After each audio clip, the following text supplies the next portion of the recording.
पर्यन्तं गुरूणाम् आकृतिं स्मरेत् तेन विघ्नाः प्रणश्यन्ति सिद्ध्यन्ति च मनोरथाः अस्मद्गुरुसमारम्भां टीकाकृत्पादमध्यमाम् श्रीमदाचार्यपर्यन्तां वन्दे गुरुपरम्परां वेदव्यासगुणाभास विद्याधीशसतां वश मां निराशं गतक्लेशं कुर्वनाशं हरेशं लक्ष्मीनारायणं नत्वा पूर्णमोधान् गुरोनपि कुर्मः श्रीकृष्णगीतायाः भाष्यार्थसङ्ग्रहम् धर्मक्षेत्रे कुरुक्षेत्रे समवेतायुत्सवः मामकाः पाण्डवाश्चैव किमकुर्वत सञ्जय अशोच्यानन्वशोचस्त्वं प्रज्ञावादांश्च भाषसे गतासून् अगतासूंश्च नानुशोचन्ति पण्डिताः श्रीगुरुभ्यो नमः। बुद्धिर्योगे त्विमां शृणु। अर्जुन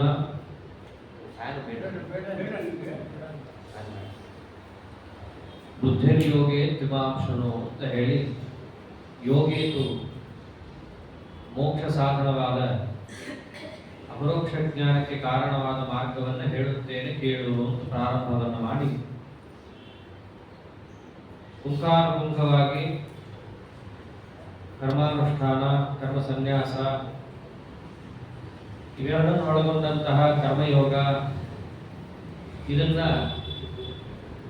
ಅಪರೋಕ್ಷ ಜ್ಞಾನ ಸಾಧನೆಯಲ್ಲಿ ಇದು ಬಹಿರಂಗ ಉಪಾಯ ಅಂತ ತಿಳಿಸಿ ಅಂತರಂಗ ಉಪಾಯವಾದ ಧ್ಯಾನ ಯೋಗವನ್ನು ಕೂಡ ಪರಮಾತ್ಮ ನಿರೂಪಣೆಯನ್ನು ಮಾಡಿ ಈ ಕರ್ಮಾನುಷ್ಠಾನ ರೂಪವಾದ ಕರ್ಮಯೋಗವಾಗಲಿ ಧ್ಯಾನ ಯೋಗವಾಗಲಿ ಇದನ್ನು ಮಾಡಬೇಕಾದರೆ ಭಕ್ತಿಯಿಂದಲೇ ಮಾಡಬೇಕು ಅನ್ನುವ ತತ್ವವನ್ನು ತಿಳಿಸೋದು ಅವನ ಉದ್ದೇಶವಾಗಿದೆ. ಭಕ್ತಿಯಿಂದ ಮಾಡಬೇಕು ಅಂತ ಹೇಳಿದಾಗ ಗೊತ್ತಿರೋ ಹಾಗೆ ಅಲ್ಲಿ ಎರಡು ಅಂಶ, ಒಂದು ಸ್ನೇಹ, ಇನ್ನೊಂದು ಜ್ಞಾನ. ಸ್ನೇಹವನ್ನು ಮಾಡೋದು ಜ್ಞಾನ ಎಷ್ಟೆಷ್ಟು ಹೆಚ್ಚಾಗುತ್ತೋ ಅಷ್ಟು ಜಾಸ್ತಿ ಆಗುತ್ತೆ. ಆದ್ದರಿಂದ ಭಗವಂತ ಉಪದೇಶ ಮಾಡಿದಂತಹ ಈ ಎರಡೂ ತರಹದ ಉಪಾಯಗಳನ್ನು ಕರೆಸಿಕೊಂಡ ಧ್ಯಾನ ಯೋಗ ಆಗಲಿ ಕರ್ಮಯೋಗ ಆಗಲಿ ಅದು ಭಕ್ತಿಯಿಂದ ಕೂಡಬೇಕಾದರೆ ಆ ಭಕ್ತಿಯಲ್ಲಿ ಒಂದಂಶವಾದಂತಹ ಪರಮಾತ್ಮನಿಗೆ ಸಂಬಂಧಪಟ್ಟ ಮಹಾತ್ಮ್ಯ ಜ್ಞಾನ ಅಂತ ಹೇಳಿದರೆ ಅದು ಅವಶ್ಯವಾಗಿ ಪ್ರಾಪ್ತವಾಗಿರಲೇಬೇಕು. ಅದಕ್ಕೋಸ್ಕರವಾಗಿ ಮುಂದಿನ 6 ಅಧ್ಯಾಯಗಳಲ್ಲಿ ಹಿಂದಿನ 6 ಅಧ್ಯಾಯದಲ್ಲಿ ಉಪಪಾದಿತವಾದಂತಹ ಯೋಗಕ್ಕೆ ಸಹಾಯಕವಾದ ಅಂಶವಾದ್ದರಿಂದಾಗಿ ಭಗವನ್ ಮಹಾತ್ಮ್ಯ ಜ್ಞಾನವನ್ನೇ ಕೃಷ್ಣ ಪರಮಾತ್ಮ ತಿಳಿಸ್ತಾ ಬರ್ತಿದ್ದಾರೆ. ಅದನ್ನೇ ತಿಳಿಸಿದ್ದಾರೆ. ಮಯ್ಯಾಸಕ್ತ ಮನಃ ಪಾರ್ಥ ಯೋಗಂ ಯುಂಜನ್ ಮದಾಶ್ರಯಃ ಅಸಂಶಯಂ ಸಮಗ್ರಂ ಮಾಂ ಯಥಾ ಜ್ಞಾಸ್ಯಸಿ ತಚ್ಛೃಣು. ಮಯ್ಯಾಸಕ್ತ ಮನಃ ಇದು ಮೊದಲನೇ ಶ್ಲೋಕ. ಮೈ ನನ್ನಲ್ಲಿ, ಆಸಕ್ತ ಮನ ಆಸಕ್ತಿಯನ್ನು ಹೊಂದಿದಂತಹ ಮನಸ್ಸುಳ್ಳವನಾಗಿ. ಆಸಕ್ತಿ ಅಂತಂದ್ರೆ ಹಿಂದೆ ಹೇಳಿದಂತೆ ಭಕ್ತಿ. ಆ ಭಕ್ತಿಯಿಂದ ಕೂಡಿಕೊಂಡು ಯೋಗಂ ಯುಂಜನ್ ಮದಾಶ್ರಯ. ಮದಾಶ್ರಯ ಹಿಂದೆ ಹೇಳಿದಂತೆ ಎಲ್ಲಾ ಜಗತ್ತು ಭಗವಂತನನ್ನೇ ಆಶ್ರಯಿಸಿದೆ. ಭಗವಂತನು ಎಲ್ಲಾ ಜಗತ್ತಿನಲ್ಲಿಯೂ ಕೂಡ ವ್ಯಾಪ್ತನಾಗಿದ್ದಾನೆ.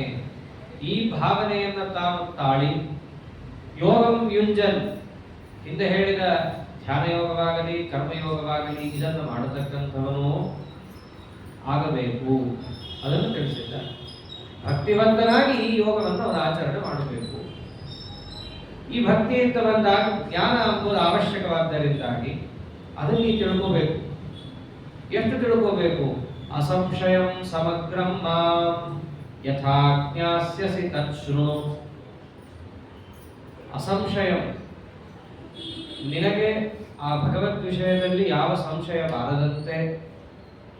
ಸಮಗ್ರಂ, ನಿನ್ನ ಯೋಗ್ಯತಾನುಸಾರ ಪೂರ್ಣವಾಗಿ ಯಥಾ ಜ್ಞಾಸ್ಯಸಿ, ಹೇಗೆ ತಿಳ್ಕೊಳ್ಳಬಹುದೋ ತತ್ ಶೃಣು, ಅದನ್ನ ನಾನು ಹೇಳುತ್ತೇನೆ, ನೀನು ಕೇಳು. ಭಗವಂತನಿಗೆ ಸಂಬಂಧಪಟ್ಟ ಮಹಾತ್ಮ್ಯವನ್ನ ನಾನು ನಿನಗೆ ತಿಳಿಸ್ತಾ ಇದ್ದೇನೆ. ನಾನು ತಿಳಿಸುವಾಗ ನಿನಗೆ ಅದರಲ್ಲಿ ಯಾವುದೇ ರೀತಿಯಾದ ಸಂಶಯಕ್ಕೆ ಆಸ್ಪದ ಇಲ್ಲ. ನಾನೇ ಹೇಳ್ತಿದ್ದೀನಿ ಅಂತ ಮಾತ್ರಕ್ಕೆ ಅದು ನಿನಗೆ ಪೂರ್ಣವಾಗಿ ಹೇಳ್ಬಿಡ್ತೀನಿ ಅಂತಲ್ಲ. ಹೇಳ್ತೀನಿ, ಸಮಗ್ರವಾಗೇ ಹೇಳ್ತೀನಿ. ಆ ಸಮಗ್ರತೆ ಯಾವ ದೃಷ್ಟಿಯಿಂದ? ನಿನ್ನ ಯೋಗ್ಯತಾನುಸಾರೇಣ ಹೇಳ್ತೀನಿ ಅಷ್ಟೇ. ಕೆಲವರು ಈ ವಾಕ್ಯಕ್ಕೆ ವ್ಯಾಖ್ಯಾನ ಮಾಡಬೇಕಾದ್ರೆ ನನ್ನ ಕುರಿತಾಗಿ ನಿನಗೆ ತಿಳಿಸ್ತೇನೆ ಅಂತ ಪರಮಾತ್ಮ ಹೇಳಿದಾಗ, ನಾನಂದ್ರೆ ಭಗವಂತನೇ ತಿಳಿಸ್ತಾನೆ ಅಂತಂದ್ರೆ ಅವ್ರಿಗೆ ಯಾವುದೇ ರೀತಿಯಾದ ಸಂಶಯ ಇರಬಾರ್ದು. ಆದ್ದರಿಂದ ಭಗವಂತನಿಗೆ ಅಸಂಶಯಂ ಅನ್ನೋ ವಿಶೇಷಣ ಅಂತ ಕೆಲವರು. ಅದಕ್ಕೆ ರಾಯರೆಲ್ಲ ವಿವರಣೆಯನ್ನು ಕೊಡ್ತಾ, ಅದು ಉದ್ದಿಷ್ಟವಲ್ಲ, ಆಗಿಲ್ಲ. ಭಗವಂತನಿಗೆ ಅದು ಅಸಂಶಯಂ ಅನ್ನೋದು ಹೇಳ್ತಾ ಇಲ್ಲ. ಮತ್ತೆ ಹೇಳ್ತಾ ಇರೋದು ಯಾರಿಗಲ್ಲಿ? ಪರಮಾತ್ಮ ಏನನ್ನ ತಿಳಿಸ್ತಿದ್ದಾನೋ ಆ ವಿಷಯದಲ್ಲಿ ಸಂಶಯ ಬಾರದ ಹಾಗೆ ತಿಳುವಳಿಕೆ ಕೊಡುವುದು ಪರಮಾತ್ಮನಿಗೆ ಉದ್ದಿಷ್ಟವಾಗಿದೆ. ಮತ್ತಷ್ಟೇ ಅಲ್ಲ, ಸಮಗ್ರಂ ಅಂತ ಬೇರೆ ಹೇಳ್ತಾ ಇದ್ದಾರೆ. ಸಮಗ್ರನಾದ ತನ್ನನ್ನು ಅಂತ ಏನೇ ಒಂದು ವಿಶೇಷಣವನ್ನ ಸೇರಿಸಬೇಕಾದ್ರೂ ಅದಕ್ಕೇನಾದ್ರೂ ಪ್ರಯೋಜನ ಇರಬೇಕು. ಸಮಗ್ರನಾದ ನನ್ನ ಕುರಿತು ನಿನಗೆ ಹೇಳ್ತೀನಿ ಅಂತ ಹೇಳೋ ಅವಶ್ಯಕತೆ ಏನಿದೆ? ಅದು ಹೇಳಕ್ ಆಗೋದ? ಸಮಗ್ರನಾದ ತನ್ನನ್ನು ಅಂತಂದ್ರೆ ಕೊಡೋದೇ ಇಲ್ಲ, ಮತ್ತೆ ವ್ಯರ್ಥ ಕೂಡ ಆ ವಿಶೇಷಣ ಸೇರಿಸೋದು. ಅದಕ್ಕೆ ಆಚಾರ್ಯರು ತೋರಿಸಿದ ದಾರಿಯಲ್ಲಿ ಮಂತ್ರಾಲಯ ಪ್ರಭುಗಳು ತಿಳಿಸ್ತಾರೆ, ಅಲ್ಲಿ ಸಮಗ್ರನಾದ ಪರಮಾತ್ಮನನ್ನು ಅಂತ ಅರ್ಥ ಅಲ್ಲ, ಪರಮಾತ್ಮನನ್ನು ಕುರಿತು ತಮ್ಮ ಯೋಗ್ಯತಾನುಸಾರ ಸಮಗ್ರವಾಗಿ ಪರಮಾತ್ಮ ತಿಳಿಸ್ತಾ ಇದ್ದಾನೆ ಅಂತ ಹೇಳಬೇಕು. ಭಗವದ್ಗೀತೆಯ ಒಂದೊಂದು ವಿಶೇಷಣಗಳಿಗೂ ಕೂಡ ಅಪಾರ ಅಭಿಪ್ರಾಯ ಇದೆ ಎನ್ನುವುದನ್ನು ಆಚಾರ್ಯರು ಅನೇಕ ಬಾರಿ ತಿಳಿಸಿದ್ದಾರೆ. ಅದನ್ನು ನಾನು ನಿನಗೆ ತಿಳಿಸಿಕೊಡ್ತೇನೆ ಅಂತ ಕೃಷ್ಣ ಹೇಳಿದಾಗ, ತತ್ ಶೃಣು, ಅದನ್ನು ಕೇಳು. ಕೇಳುವ ತಕ್ಷಣ ಯಾರು ಹೇಳ್ತಾರೆ? ನೀನೇನೋ ಹಿಂದೆ ಏನ್ ಹೇಳಿದ್ದಿ? ತದ್ವಿದ್ಯ ಪ್ರಣಿಪಾತೇನ ಪರಿಪ್ರಶ್ನೇನ ಸೇವೆಯ ಅಂತ ಹೇಳಿ ಕಾಲಿಗೆ ಬೀಳು, ಸೇವೆ ಮಾಡು, ಪ್ರಶ್ನೆ ಕೇಳು ಹೇಳ್ತಾರೆ ಅಂತ ಹೇಳ್ಬಿಟ್ಟಿದ್ದೆ ಪರಮಾತ್ಮ. ಅಂದ್ರೆ ನಾನು ಮತ್ತೆ ಹೋಗ್ಬೇಕಾ ಯಾರತ್ರ? ನಾನು ಕೇಳಕ್ಕೆ ಯಾರತ್ರ ಹೋಗ್ಬೇಡ, ಇಷ್ಟು ಹೇಳಿದ್ದೀನಿ ಅಂದ್ಮೇಲೆ ಇದನ್ನು ಕೂಡ ಯಾರು ಹೇಳ್ತಾರೆ? ನಾನೇ ಹೇಳ್ತೀನಿ ಅಂತ ಪರಮಾತ್ಮ. ಜ್ಞಾನಂ ತೇಹಂ ಸವಿಜ್ಞಾನಂ ಇದಂ ವಕ್ಷ್ಯಾಮ್ಯಶೇಷತಃ ಯಜ್ಞಾತ್ವಾ ದೇಹಭೂಯೋನ್ಯದ್ ಜ್ಞಾತವ್ಯವಶಿಷ್ಯತೆ. ವಕ್ಷ್ಯಾಮಿ ಅಹಂ, ನಾನೇ ನಿಮಗೆ ಹೇಳ್ತೀನಿ. ಹೇಗೆ ಹೇಳ್ತೀನಿ? ಅಶೇಷತಃ, ಯಾವುದು ಇಂಥದ್ದು ಪರಮಾತ್ಮ ಹೇಳಬೇಕಾದ ಅಂಶ ಉಳಿಯಿತು, ನಮಗೆ ಸಂಬಂಧಪಟ್ಟದ್ದು ಅಂತಿರಬಾರ್ದು, ಹಾಗೆ ಹೇಳ್ತೀನಿ. ಒಂದೊಂದು ಶಬ್ದಕ್ಕೂ ಒಳ್ಳೆ ಅರ್ಥ ಇದೆ. ಶೇಷ ಅಂದ್ರೆ ಉಳಿತು, ಇದೊಂದು ಅಂಶ ಪರಮಾತ್ಮ ಹೇಳ್ಬಿಟ್ಟಿದ್ರೆ ಪೂರ್ಣ ಆಗ್ತಿರ್ತೇನೋ ನಮ್ಮ ಸಾಧನೆಗೆ ಅಂತ ಯಾರಿಗೂ ಅನ್ನಿಸ್ಬಾರ್ದು, ಹಾಗೆ ನಾ ಹೇಳ್ತೀನಿ. ಅಶೇಷ ಶಬ್ದಕ್ಕೆ ಎಷ್ಟೊಂದು ಅರ್ಥ, ಅಷ್ಟು ಅಂತಲೂ ಅರ್ಥ ಇದೆ, ಹಾಗರ್ಥ ಇಲ್ಲಲ್ಲ. ಆ ಶಬ್ದದಲ್ಲೇ ಸ್ವಾರಸ್ಯ ಇದೆ. ಶೇಷ ಉಳಿತು ಅಂತೇನು ಇರಬಾರ್ದು, ಹಾಗೆ ನಾನು ನಿಮಗೆ ಹೇಳ್ತೀನಿ. ನಿಮ್ಮ ಸಾಧನೆಗೆ ಬೇಕಾದ ಭಗವದ್ ರೂಪದ ಅವಶ್ಯಕವಾದ ಚಿಂತನೆಗಳನ್ನು ನಾನು ತಿಳಿಸ್ತೇನೆ. ಎಂಥದ್ದದು? ಜ್ಞಾನಂ ತೇಹಂ ಸವಿಜ್ಞಾನಂ, ವಿಜ್ಞಾನದಿಂದ ಸಹಿತವಾದ ಜ್ಞಾನವನ್ನ ನಿನಗೆ ಉಪದೇಶ ಮಾಡುತ್ತೇನೆ. ಜ್ಞಾನ ಹೇಗೆ ಉಪದೇಶ ಮಾಡೋಕ್ಕಾಗುತ್ತೆ? ವಿಷಯವಂತಾನೆ ಉಪದೇಶ ಮಾಡೋಕ್ಕಾಗೋದು? ಹೇಳಿದ ಮೇಲೆ ಜ್ಞಾನ ನಮ್ಮಲ್ಲಿ ಮೂಡುತ್ತೆ ಮನಸ್ಸಲ್ಲಿ. ಜ್ಞಾನವನ್ನು ಹೆಂಗೆ ಹೇಳಕ್ಕಾಗತ್ತೆ? ವಾಕ್ಯ ಅಥವಾ ಶಬ್ದ ತಾನೇ ಹೇಳಕ್ಕಾಗೋದು. ಅಲ್ಲಿ ಜ್ಞಾನ ಅನ್ನೋದನ್ನ ಪರಮಾತ್ಮ ಯಾವ ಅರ್ಥದಲ್ಲಿ ಇಟ್ಕೊಂಡಿದ್ದಾನೆ? ಜ್ಞಾನಂ ಅಂದ್ರೆ ಜ್ಞಾಯತೆ ಇತಿ ಜ್ಞಾನ, ತಿಳಿಯಲ್ಪಡುವಂತಹ ಅಂಶವನ್ನ ಜ್ಞಾನ ಅಂತ ಕರೀತಾರೆ. ತಿಳುವಳಿಕೆಯನ್ನ ಇಲ್ಲಿ ಜ್ಞಾನ ಅನ್ನೋ ಶಬ್ದದಿಂದ ಹೇಳಿಲ್ಲ. ಜ್ಞಾನ ಅಂತಂದರೆ ಇಲ್ಲಿ ಮಹಾತ್ಮ್ಯ ಅಂತ ಅರ್ಥ. ಎಂಥ ಮಹಾತ್ಮ್ಯ? ಸವಿಜ್ಞಾನಂ, ವಿಜ್ಞಾನದಿಂದ ಕೂಡಿದ ಮಹಾತ್ಮ್ಯ. ವಿಜ್ಞಾನ ಅಂತಂದ್ರೆ ವಿಜ್ಞಾನ, ವಿಶೇಷವಾದ ಮಹಾತ್ಮ್ಯ. ವಿಶೇಷವಾದ ಮಹಾತ್ಮ್ಯದಿಂದ ಕೂಡಿದ ಭಗವಂತನ ಮಹಾತ್ಮ್ಯದ ಕುರಿತಾಗಿ ಇದನ್ನ ಪರಮಾತ್ಮ ಹೇಳಿದ್ರೆ ಚೆನ್ನಾಗಿರ್ತಿತ್ತಪ್ಪ, ಇದನ್ನು ಉಳಿಸ್ಬಿಟ್ಟ ಅಂತ ನಿಮಗ ಅನ್ನಿಸಲಾರದಂತೆ ಅಹಂ ಪಕ್ಷ, ನಾನೇ ಹೇಳ್ತೇನೆ. ಇದೇ ತಾನೇ ಬೇಕಾಗಿರೋದು ಭಕ್ತಿಗೆ. ಮಹಾತ್ಮ್ಯ ಜ್ಞಾನಪೂರ್ವಕ ಸುದೃಢ ಸ್ನೇಹನೇ ಭಕ್ತಿ. ಆ ಮಹಾತ್ಮ್ಯ ವಿಶೇಷ ಮಹಾತ್ಮ್ಯದಿಂದ ಕೂಡಿ ಭಗವಂತನೇ ಅದನ್ನು ತಿಳಿಸಿಕೊಡ್ತಾ ಇದ್ದಾಗ, ಅದನ್ನ ತಿಳಿದ ಮೇಲೆ ಇನ್ನೇನಿದೆ ತಿಳಿಬೇಕಾಗಿರೋದು? ಯಜ್ಞಾತ್ವಾ ದೇಹ ಭೂಯೋನ್ಯತ್ ಜ್ಞಾತವ್ಯವಶಿಷ್ಯತೆ. ಜ್ಞಾತವ್ಯವಾದದ್ದು ಮತ್ತೊಂದಿದೆ ಅನ್ನೋದು ಯಾವುದು ಉಳಿಯೋದೇ ಇಲ್ಲ. ವಾಸ್ತವಿಕವಾಗಿ ತಿಳಿಯಬೇಕಾದ ಅಂಶ ಅಂದ್ರೆ ಇದೇ. ಮನುಷ್ಯ ಜನ್ಮ ಅಂತ ಬಂದಾಗ ಎಷ್ಟೋ ವಿಷಯಗಳಿದ್ದಾವೆ ತಿಳ್ಕೊಳಕ್ಕೆ ಅಂತ ಹೇಳಿ ಮೇಲ್ನೋಟಕ್ಕೆ ಜೀವರಾಶಿಗಳಿಗೆಲ್ಲ ಅನಿಸೋದಿದೆ. ನಮಗೆ ಅದು ಗೊತ್ತಿಲ್ಲ, ಇದು ಗೊತ್ತಿಲ್ಲ, ಅದನ್ನು ತಿಳ್ಕೋಬೇಕಾಗಿತ್ತು. ಆದರೆ ವಾಸ್ತವದಲ್ಲಿ ತಿಳಿಯಲೇಬೇಕಾದ ಅಂಶ ಯಾವುದು ಅಂತಂದ್ರೆ ಇದು ಜ್ಞಾತವ್ಯಂ. ಅವಶ್ಯ ತಿಳಿಬೇಕಾದ ಅಂಶ ಅಂದ್ರೆ ಭಗವಂತನ ಮಹಾತ್ಮ್ಯ. ಅದನ್ನ ನಾನು ನಿನಗೆ ಇಲ್ಲಿ ತಿಳಿಸ್ತಾ ಇದ್ದಾಗ ಭೂಯೋನ್ಯ, ಇದಕ್ಕಿಂತ ಹೆಚ್ಚು ಇನ್ನೇನಿದೆ ತಿಳಿಬೇಕಾಗಿರೋದು ಅರ್ಜುನ? ಇದನ್ನ ತಿಳ್ಕೊ. ಇದನ್ನ ತಿಳ್ಕೊಂಡ್ರೆ ತಿಳ್ಕೊಂಡಿ ಅಂತ ಆಗತ್ತೆ. ತಿಳಿದವ ಅಂತ ನೀನು ಕರೆಸ್ಕೊಳ್ತೀಯ. ಆ ತಿಳುವಳಿಕೆ ನಿನ್ನ ಮುಂದಿನ ಎಲ್ಲಾ ಸಾಧನೆಗೂ ಕೂಡ ಪೂರಕ ಆಗತ್ತೆ. ಬೇರೆದು ಇದೆ ತಿಳ್ಕೊಳ್ಳೋಕೆ. ಅದನ್ನು ತಿಳ್ಕೊಂಡ್ರೆ ಏನಾಗತ್ತೆ? ಮುಂದೆ ಹೋಗುವಂತಹ ವ್ಯಕ್ತಿಯನ್ನ ಹಿಂದಕ್ಕೆ ಎಳೆದು ಇನ್ನಷ್ಟು ಹೊಟ್ಟಕ್ಕೆ ತಳ್ಳುತ್ತೆ. ಆದ್ದರಿಂದ ಅದನ್ನು ತಿಳ್ಕೊಂಡು ನಮ್ಮ ಸಾಧನೆಯಲ್ಲಿ ಯಾವುದೇ ಪ್ರಯೋಜನ ಇಲ್ಲ. ಏನು ನಾನು ಉಪದೇಶವನ್ನು ಮಾಡ್ತಿದ್ದೀನಲ್ಲ ಮಹಾತ್ಮ್ಯ, ಆ ಮಹಾತ್ಮ್ಯವನ್ನ ಸರಿಯಾಗಿ ತಿಳ್ಕೋ. ಇದನ್ನೇ ಹೇಳಿದ್ದು ತೇನೇ ಬ್ರಹ್ಮಹೃದಯ ಆದಿ ಕವಯೇ. ಅವನನ್ನ ತಿಳಿಸ್ಕೊಡ್ಬೇಕು ಅಂದ್ರೆ ಅವನೇ ಸಮರ್ಥ, ಇನ್ಯಾರೂ ಸಮರ್ಥರಲ್ಲ. ವೇದಶಾಸ್ತ್ರಗಳು ಕೂಡ ಒಂದು ಹಂತಕ್ಕೆ ತಿಳಿಸ್ಕೊಡುತ್ತೆ.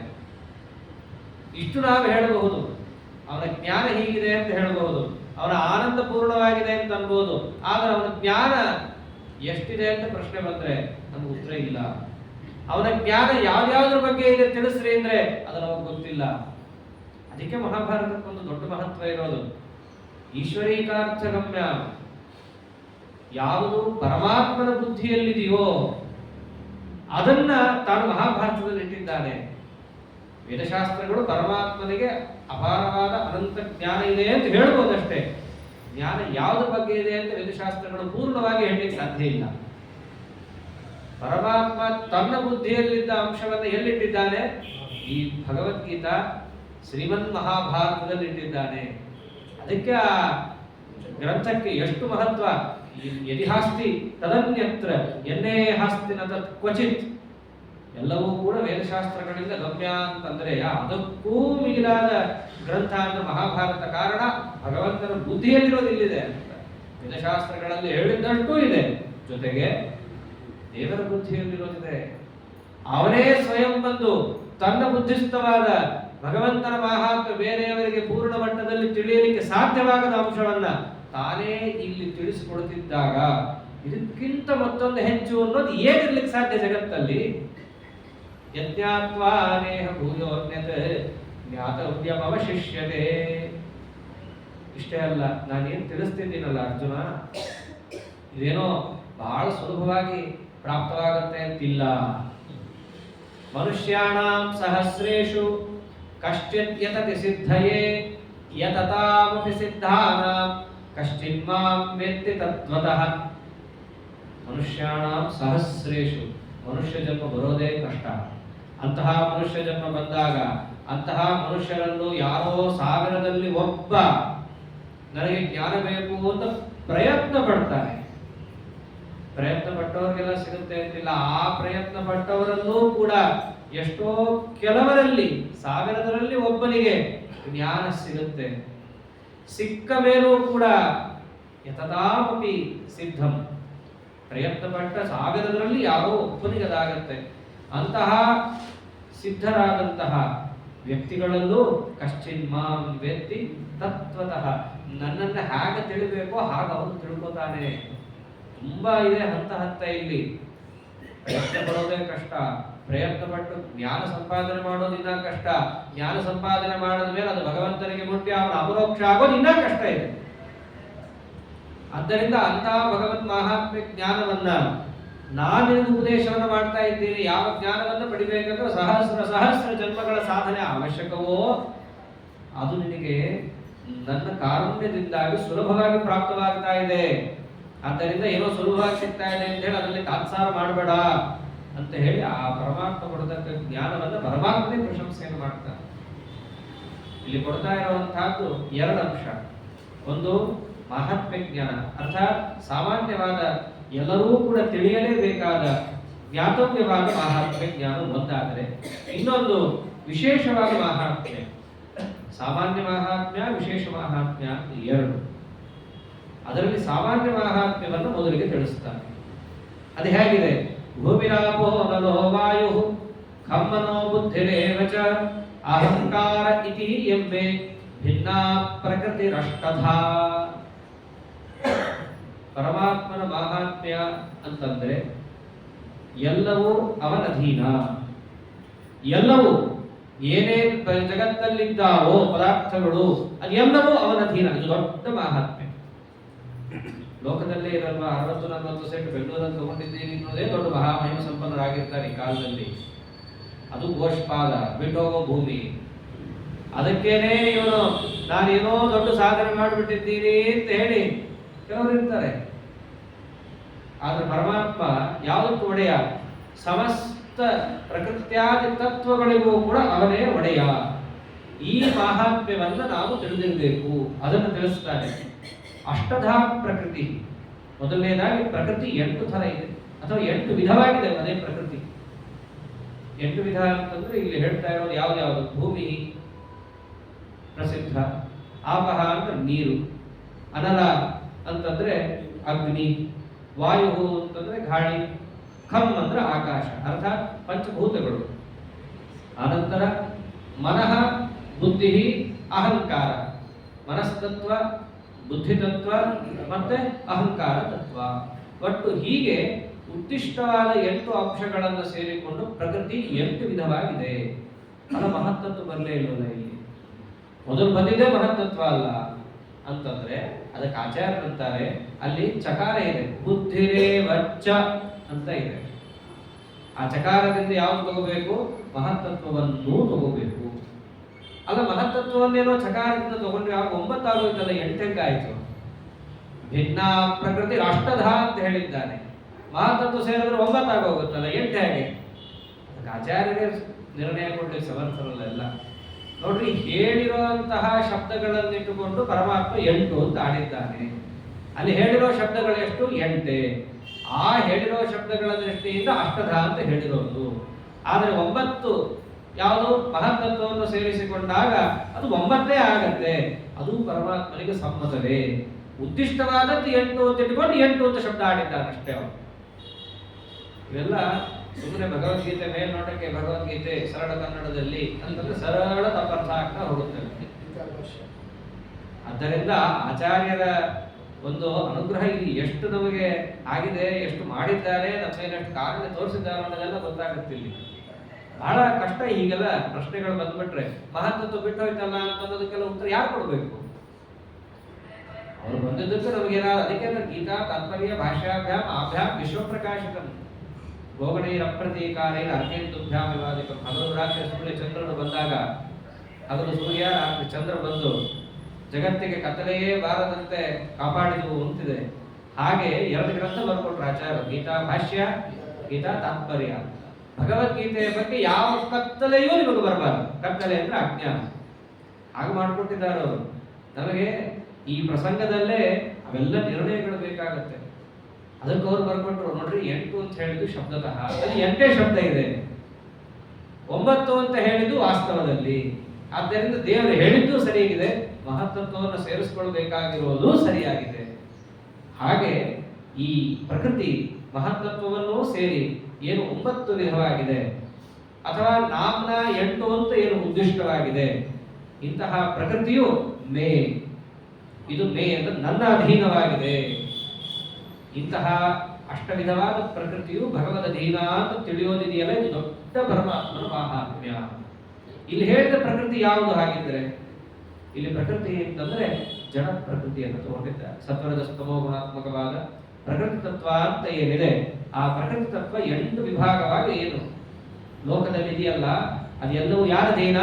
ಭಗವದ್ ಅಧೀನ ಅಂತ ತಿಳ್ಕೋಬೇಕು. ಇದು ಮೊದಲನೇ ಮಹಾತ್ಮ್ಯ. ಆನಂತರದಲ್ಲಿ ಏನು ಹೇಳ್ತಾ ಇದ್ದಾರೆ? ಅಪರೇಯಮಿತಸ್ತ್ವನ್ಯಾಂ ಪ್ರಕೃತಿಂ ಬುದ್ಧಿ ವಿದ್ಧಿಮೇ ಪರಾಂ ಜೀವಭೂತಾಂ ಮಹಾಬಾಹೋ ಯೇದಂ ಧಾರ್ಯತೆ ಜಗತ್. ಏನೇನು ಪರಮಾತ್ಮ ಪರಮಾತ್ಮ ಇಲ್ಲಿ ಹೇಳಿದ್ದಾನಂದು ನನ್ನ ಅಧೀನ, ಇವೆಲ್ಲ ಜಡ. ಪ್ರಕೃತಿನೂ ಜಡ, ಬುದ್ಧಿ, ಅಹಂಕಾರ, ಮನಸ್ಸು, ಪಂಚಭೂತಗಳು ಇವೆಲ್ಲ ಜಡ. ಜಡ ಬೇಕಾದ್ರೆ ಆಗಿಲ್ಲ. ಚೇತನರು ಯಾರು ಅವನ ಅಧೀನರಲ್ಲ. ಚೇತನರು ಅವರವರೆಲ್ಲ ಸ್ವತಂತ್ರರು ಅಂತಂದರೆ ಹಾಗಿಲ್ಲ. ಅವರು ಕೂಡ ಭಗವದ್ ಅಧೀನರೇ. ಯಾರ್ಯಾರಿದ್ದಾರೆ ಅವರೆಲ್ಲ ಅಂತಂದ್ರೆ ಅಪರೇಯಂ ಇಯಂ ಅಪರ. ಯಾವ ಪ್ರಕೃತಿಯನ್ನ ಮೂಲವಾಗಿಟ್ಟುಕೊಂಡು 8 ಪದಾರ್ಥಗಳು ಬಂದವೋ ಆ ಪ್ರಕೃತಿ ಇದೆಯಲ್ಲ, ಇದು ಎಂಥದ್ದು? ಅಪರ, ಪರ ಅಲ್ಲ. ಇದು ಶ್ರೇಷ್ಠವಾದ ಪ್ರಕೃತಿ ಅಲ್ಲ. ಯಾಕೆ ಶ್ರೇಷ್ಠ ಅಲ್ಲ? ಇದು ಜಡ.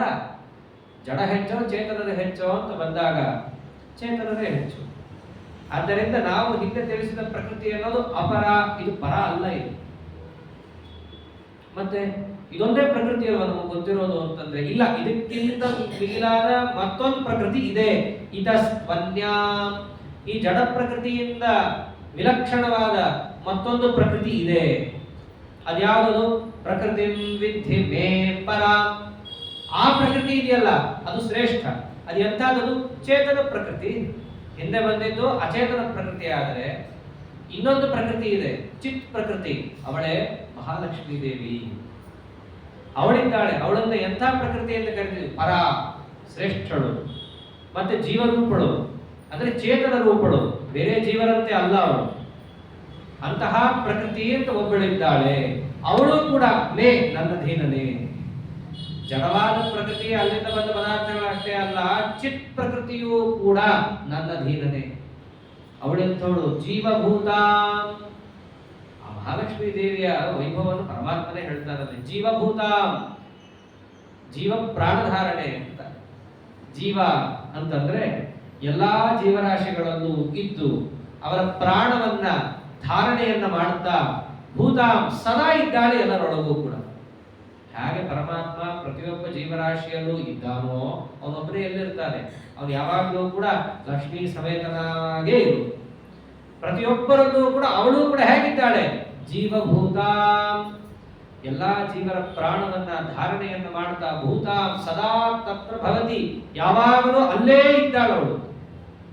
ಹೇಗೆ ನಾನು ವ್ಯಾಪ್ತನೋ ಎಲ್ಲರೊಳಗೂ ಹೇಗಿದ್ದೇನೋ ಅವಳು ಕೂಡ ಎಲ್ಲರೊಳಗೂ ಹಾಗೆ ಇದ್ದಾಳೆ. ಸುಮ್ಮನೆ ಇದ್ದೇನು ಕೂತ್ಕೊಂಡಿಲ್ಲ, ಖಾಲಿ ಕೆಲಸ ಮಾಡ್ತಾ ಅವಳು ಏನ್ ಮಾಡ್ತಾ ಇದ್ದಾಳೆ? ಜೀವಭೂತ, ಎಲ್ಲ ಜೀವರ ಪ್ರಾಣ ಧಾರಣೆಯನ್ನು ಮಾಡ್ತಾ ಒಳಗೆ ಕೂತಿದ್ದಾಳೆ. ಅಷ್ಟೇ ಅಲ್ಲ, ಬರೀ ಲಕ್ಷ್ಮೀದೇವಿ ಅವಳಷ್ಟೇ ಇವರ ಅಧೀನನ? ಅವ್ರವ್ರ ಹೆಂಡಂದ್ರು ಅವ್ರವ್ರ ಗಂಡಂದ್ರಿಗೆ ಅಧೀನಪ್ಪ, ಅದೇನ್ ದೊಡ್ಡದಿದೆ ಹೇಳೋದು? ಲಕ್ಷ್ಮೀದೇವಿ ಇವರ ಅಧೀನದಲ್ಲಿದ್ದಾಳೆ ಅನ್ನೋದು ಏನ್ ದೊಡ್ಡದಿದೆ? ಇಲ್ಲ, ಲಕ್ಷ್ಮೀದೇವಿ ವೈಭವ ಇನ್ನ ಜಾಸ್ತಿ ಇದೆ. ಏನಂತ? ಯಯೇದಂ ಧಾರ್ಯತೆ ಜಗತ್, ಇಡೀ ಜಗತ್ತನ್ನ ಅವಳು ಧಾರಣೆ ಮಾಡಿದ್ದಾಳೆ. ಲಕ್ಷ್ಮೀದೇವಿ ವೈಭವ. ಯಂ ಕಾಮಯೇ ತಂ ತಂ ಉಗ್ರಂ ಪ್ರಣೋಮಿ ತಂ ಬ್ರಹ್ಮಾಣಂ ತರುಷಿಂ ತಂ ಸುಮೇಧಾಂ. ನಾನು ಯಾರನ್ನ ಬೇಕಾದರೂ ಇವನನ್ನು ಬ್ರಹ್ಮನನ್ನು ಮಾಡಬೇಕಂದ್ರೆ ಬ್ರಹ್ಮನನ್ನು ಮಾಡ್ತೇನೆ, ರುದ್ರನನ್ನು ಮಾಡಬೇಕಂದ್ರೆ ರುದ್ರನನ್ನು ಮಾಡ್ತೇನೆ, ಬುದ್ಧಿವಂತ ಬುದ್ಧಿವಂತ, ದಡ್ಡ ದಡ್ಡ, ಏನು ಬೇಕಾದ್ರೂ ನಾ ಮಾಡಬಲ್ಲೆ. ಎಷ್ಟು ಸಾಮರ್ಥ್ಯ ಅವಳದು! ವಿಶ್ವಸ್ಥಿತಿ ಪ್ರಳಯ ಸರ್ಗ ಮಹಾವಿಭೂತಿ ವೃತ್ತಿ ಪ್ರಕಾಶ ನಿಯಮಾವೃತಿ ಬಂಧ ಮೋಕ್ಷಾಹ ಯಸ್ಯಾ ಅಪಾಂಗಲವಮತ್ತತ ಊರ್ಜಿತಾಸ ಶ್ರೀರಂಕಣಕ್ಷಮರವತ್ಯಚಿತಂ ನಮಾಮಿ. ಬಹಳ ದೊಡ್ಡ ಸ್ಥಾನ. ಮೋಕ್ಷಾದಿ ಪುರುಷಾರ್ಥವನ್ನು ಆಕೆ ಕೊಡಬಲ್ಲಳು. ಅದನ್ನು ಸ್ವತಂತ್ರವಾಗಲ್ಲ ಅಷ್ಟೇ. ಪರಮಾತ್ಮನ ಒಂದು ಕಾರುಣ್ಯ ಭಕ್ತರ ಮೇಲೆ ಬೀಳಬೇಕಂದ್ರೆ ಮಹಾಲಕ್ಷ್ಮೀ ದೇವಿಯ ಕಾರುಣ್ಯ ಅತ್ಯವಶ್ಯಕ. ಧ್ರುವರಾಜನ ಚರಿತ್ರೆಯಲ್ಲಿ ಅದೇ ನಮಗೆ ಗೊತ್ತಾಗೋದು. ಸ್ತೋತ್ರ ಮಾಡಬೇಕು ಅಂದ್ಕೊಂಡಿದ್ದಾನೆ, ದೇವರು ಕಣ್ಣೆದುರಿಗೆ ಬಂದಿದ್ದಾನೆ, ಬಾಯಿ ಬಿಡಕ್ಕಾಗ್ತಾ ಇಲ್ಲ, ಒಂದು ಶಬ್ದವೂ ಬರ್ತಾ ಇಲ್ಲ. ಯಾಕೆ? ತತ್ವಾಭಿಮಾನಿಗಳು ಬೇಕಲ್ಲ. ಅವರೆಲ್ಲರಿಗೂ ನಿಯಾಮಗಳಾದ ಭಾಗ್ಯಾತ್ಮಗಳಾದ ಮಹಾಲಕ್ಷ್ಮೀ ದೇವಿಯಿಂದ ಅಭಿಮನ್ಯಮಾನವಾದ ಶಂಖಸ್ಪರ್ಶ ಆದ ಮೇಲೆ ಬಂತು ಯೋಗ ಪ್ರವೇಶ ಉಪವಾಸ ವಿಮಾ ಪ್ರಸುತ್ತ ಅಂತ ಬಂತು. ಆದ್ದರಿಂದ ಲಕ್ಷ್ಮೀದೇವಿ ನನ್ನ ಅಧೀನ ಅಂತ ಯಾಕೆ ಹೇಳಿದ್ದೇನೆ? ಅವಳ ವೈಭವ ಇದೆ. ಏನದು? ಏದಂ ಧಾರ್ಯತೆ ಜಗತ್, ಇಡೀ ಜಗತ್ತನ್ನ ಆಕೆ ಹೊತ್ತಿದ್ದಾಳೆ. ಜಗತ್ ಮಾತಾ ಅಂತ ಅವಳು ಕರೆಸ್ಕೊಂಡಿದ್ದಾಳೆ. ಆದ್ದರಿಂದ ಅಂತಹ ಜಗತ್ತು, ಬ್ರಹ್ಮಾದಿ ಸಮಸ್ತ ಜೀವರಾಶಿಗಳು ಅವರೆಲ್ಲರೂ ಯಾರ ಪಾದವನ್ನ ನಿತ್ಯ ಆಶ್ರಯ ಮಾಡಿದ್ದಾರೋ ಅಂತಹ ಪರಾಂ ಚಿತ್ ಪ್ರಕೃತಿ ಅಂತ ಕರೆಸಿಕೊಂಡಂತಹ ಪ್ರಕೃತಿ ಲಕ್ಷ್ಮೀ ದೇವಿಯು ಕೂಡ ಮೇ, ನನ್ನ ಅಧೀನನೇ. ಅಂದ್ರೆ ಅಪರ ಪ್ರಕೃತಿಯು ಭಗವದಧೀನ, ಪರಾಪ್ರಕೃತಿಯೂ ಕೂಡ ಭಗವದಧೀನನೇ. ಇದನ್ನೇ ಪುರುಷೋತ್ತಮ ಅಂತ ಮುಂದೆ ಇದನ್ನೇ ತಿಳಿಸ್ತಾರೆ. ಅದೋಸ್ಮಿ ಲೋಕೆ ವೇದೇ ಚ ರಚಿತಃ ಪುರುಷೋತ್ತಮಃ ಯಸ್ಮಾತ್ ಕ್ಷರಮತೀತೋ ದ್ವಾವಿಮೋ ಪುರುಷೋ ಲೋಕೆ ಕ್ಷರಶ್ಚ ಅಕ್ಷರ ಏವ ಚ ಅಕ್ಷರಃ ಸರ್ವಾಣಿ ಭೂತಾನಿ ಕೂಟಸ್ಥೋ ಅಕ್ಷರ ಉಚ್ಯತೆ. ಇದನ್ನೇ ತಿಳಿಸಿದ್ದಲ್ಲಿ ರಮಾದೇವಿಯಿಂದ ಅಭಿಮನ್ಯಮಾನವಾದ ನಿತ್ಯಾನಿತ್ಯವಾದ ಪ್ರಕೃತಿ ಏನಿದೆ, ಆ ಪ್ರಕೃತಿಯಿಂದ ಬಂದ ಸಮಸ್ತ ಜಗತ್ತು ಅಷ್ಟೇ ಯಾಕೆ ಆ ಜೀವರಾಶಿಗಳು ಬ್ರಹ್ಮಾದಿ ಪಿಪೀಲಿಕಾದ ಸಮಸ್ತ ಜೀವರಾಶಿಗಳಿಂದಲೂ ಕೂಡ ನಮ್ಮೆಳಾದ ಚಿತ್ ಪ್ರಕೃತಿಯಾದ ಲಕ್ಷ್ಮೀ ದೇವಿಯು ಕೂಡ ಪರಮಾತ್ಮನ ಅಧೀನಳಾದ್ದರಿಂದಾಗಿ ಅವನು ಏನಂತ ಕರೆದಿದ್ದಾರೆ? ಪುರುಷೋತ್ತಮ ಅಂತ ಕರೆಯೋದು. ಒಳ್ಳೆ ಮನಸ್ಸು ಅನ್ನೋ ಅರ್ಥದಲ್ಲ, ಅವನನ್ನು ಕರೆಯೋದ ಅರ್ಥದಲ್ಲಿ ಇದು. ಅವನನ್ನ ನಿತ್ಯ ನಾವು ಹೀಗೆ ಉಪಾಸನೆಯನ್ನು ಮಾಡಬೇಕು. ಇದು ಮಹಾತ್ಮ್ಯ. ಇದಕ್ಕಿಂತ ಇನ್ನೇನು ಮಹಾತ್ಮ್ಯ ಬೇಕು ಅದನ್ನು ತಿಳಿಸ್ತಾ ಇದ್ದಾರೆ. ಅಪರೇ ಯಮಿತಸ್ತ್ವನ್ಯಾಂ ಪ್ರಕೃತಿಂ ವಿದ್ಧಿ ಮೇ ಪರಾಂ ಜೀವಭೂತಾಂ ಮಹಾಬಾಹೋ ಯೇದಂ ಧಾರ್ಯತೆ ಜಗತ್. ಸರಿ, ಪರಮಾತ್ಮ ಪ್ರಕೃತಿಯನ್ನ ನಿಯಮನ ಮಾಡ್ತಾನೆ. ಅದು ಚಿತ್ ಪ್ರಕೃತಿ ಆಗಿರಬಹುದು, ಅಚಿತ್ ಪ್ರಕೃತಿ ಆಗಿರಬಹುದು.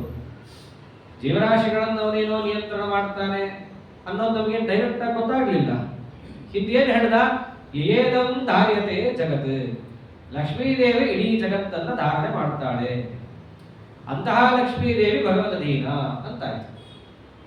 ಎಲ್ಲಾ ಜಗತ್ತು ಕೂಡ ಪ್ರಕೃತಿಯಿಂದ ಬರುತ್ತೆ, ಆ ಪ್ರಕೃತಿ ಭಗವದಧೀನ ಅಂತಾಯ್ತು.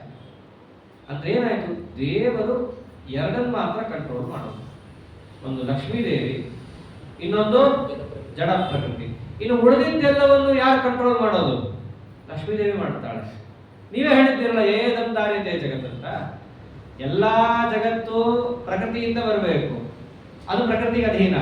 ಪ್ರಕೃತಿಯನ್ನ ನಿಯಮನ ಮಾಡ್ತಾ ಇರುವಂತಹ ಮಹಾನುಭಾವಳು ಮಹಾಲಕ್ಷ್ಮೀ ದೇವಿ. ಅಂದ್ರೆ ದೇವರ ಕೈಯಲ್ಲಿ ಎರಡೇ ಇರೋದ್ರಿ ಅಷ್ಟೇ. ಇನ್ನು ಉಳಿದಿದ್ದೆಲ್ಲವೂ ಯಾರ ಕೈಯಲ್ಲಿದೆ? ಲಕ್ಷ್ಮೀದೇವಿ ಕೈಯಲ್ಲಿದೆ. ಹೀಗೆ ಅರ್ಥ ಆಗ್ಬಿಡುತ್ತೆ ಆ ಎರಡು ವಾಕ್ಯವನ್ನು ಅಷ್ಟೇ ನೋಡಿದ್ರೆ. ಅದಕ್ಕೆ ಮುಂದಂದ ಏತದ್ಯೋನಿ ನಿಭೂತಾನಿ ಸರ್ವಾಣಿ ಇತ್ಯುಪಧಾರಯ.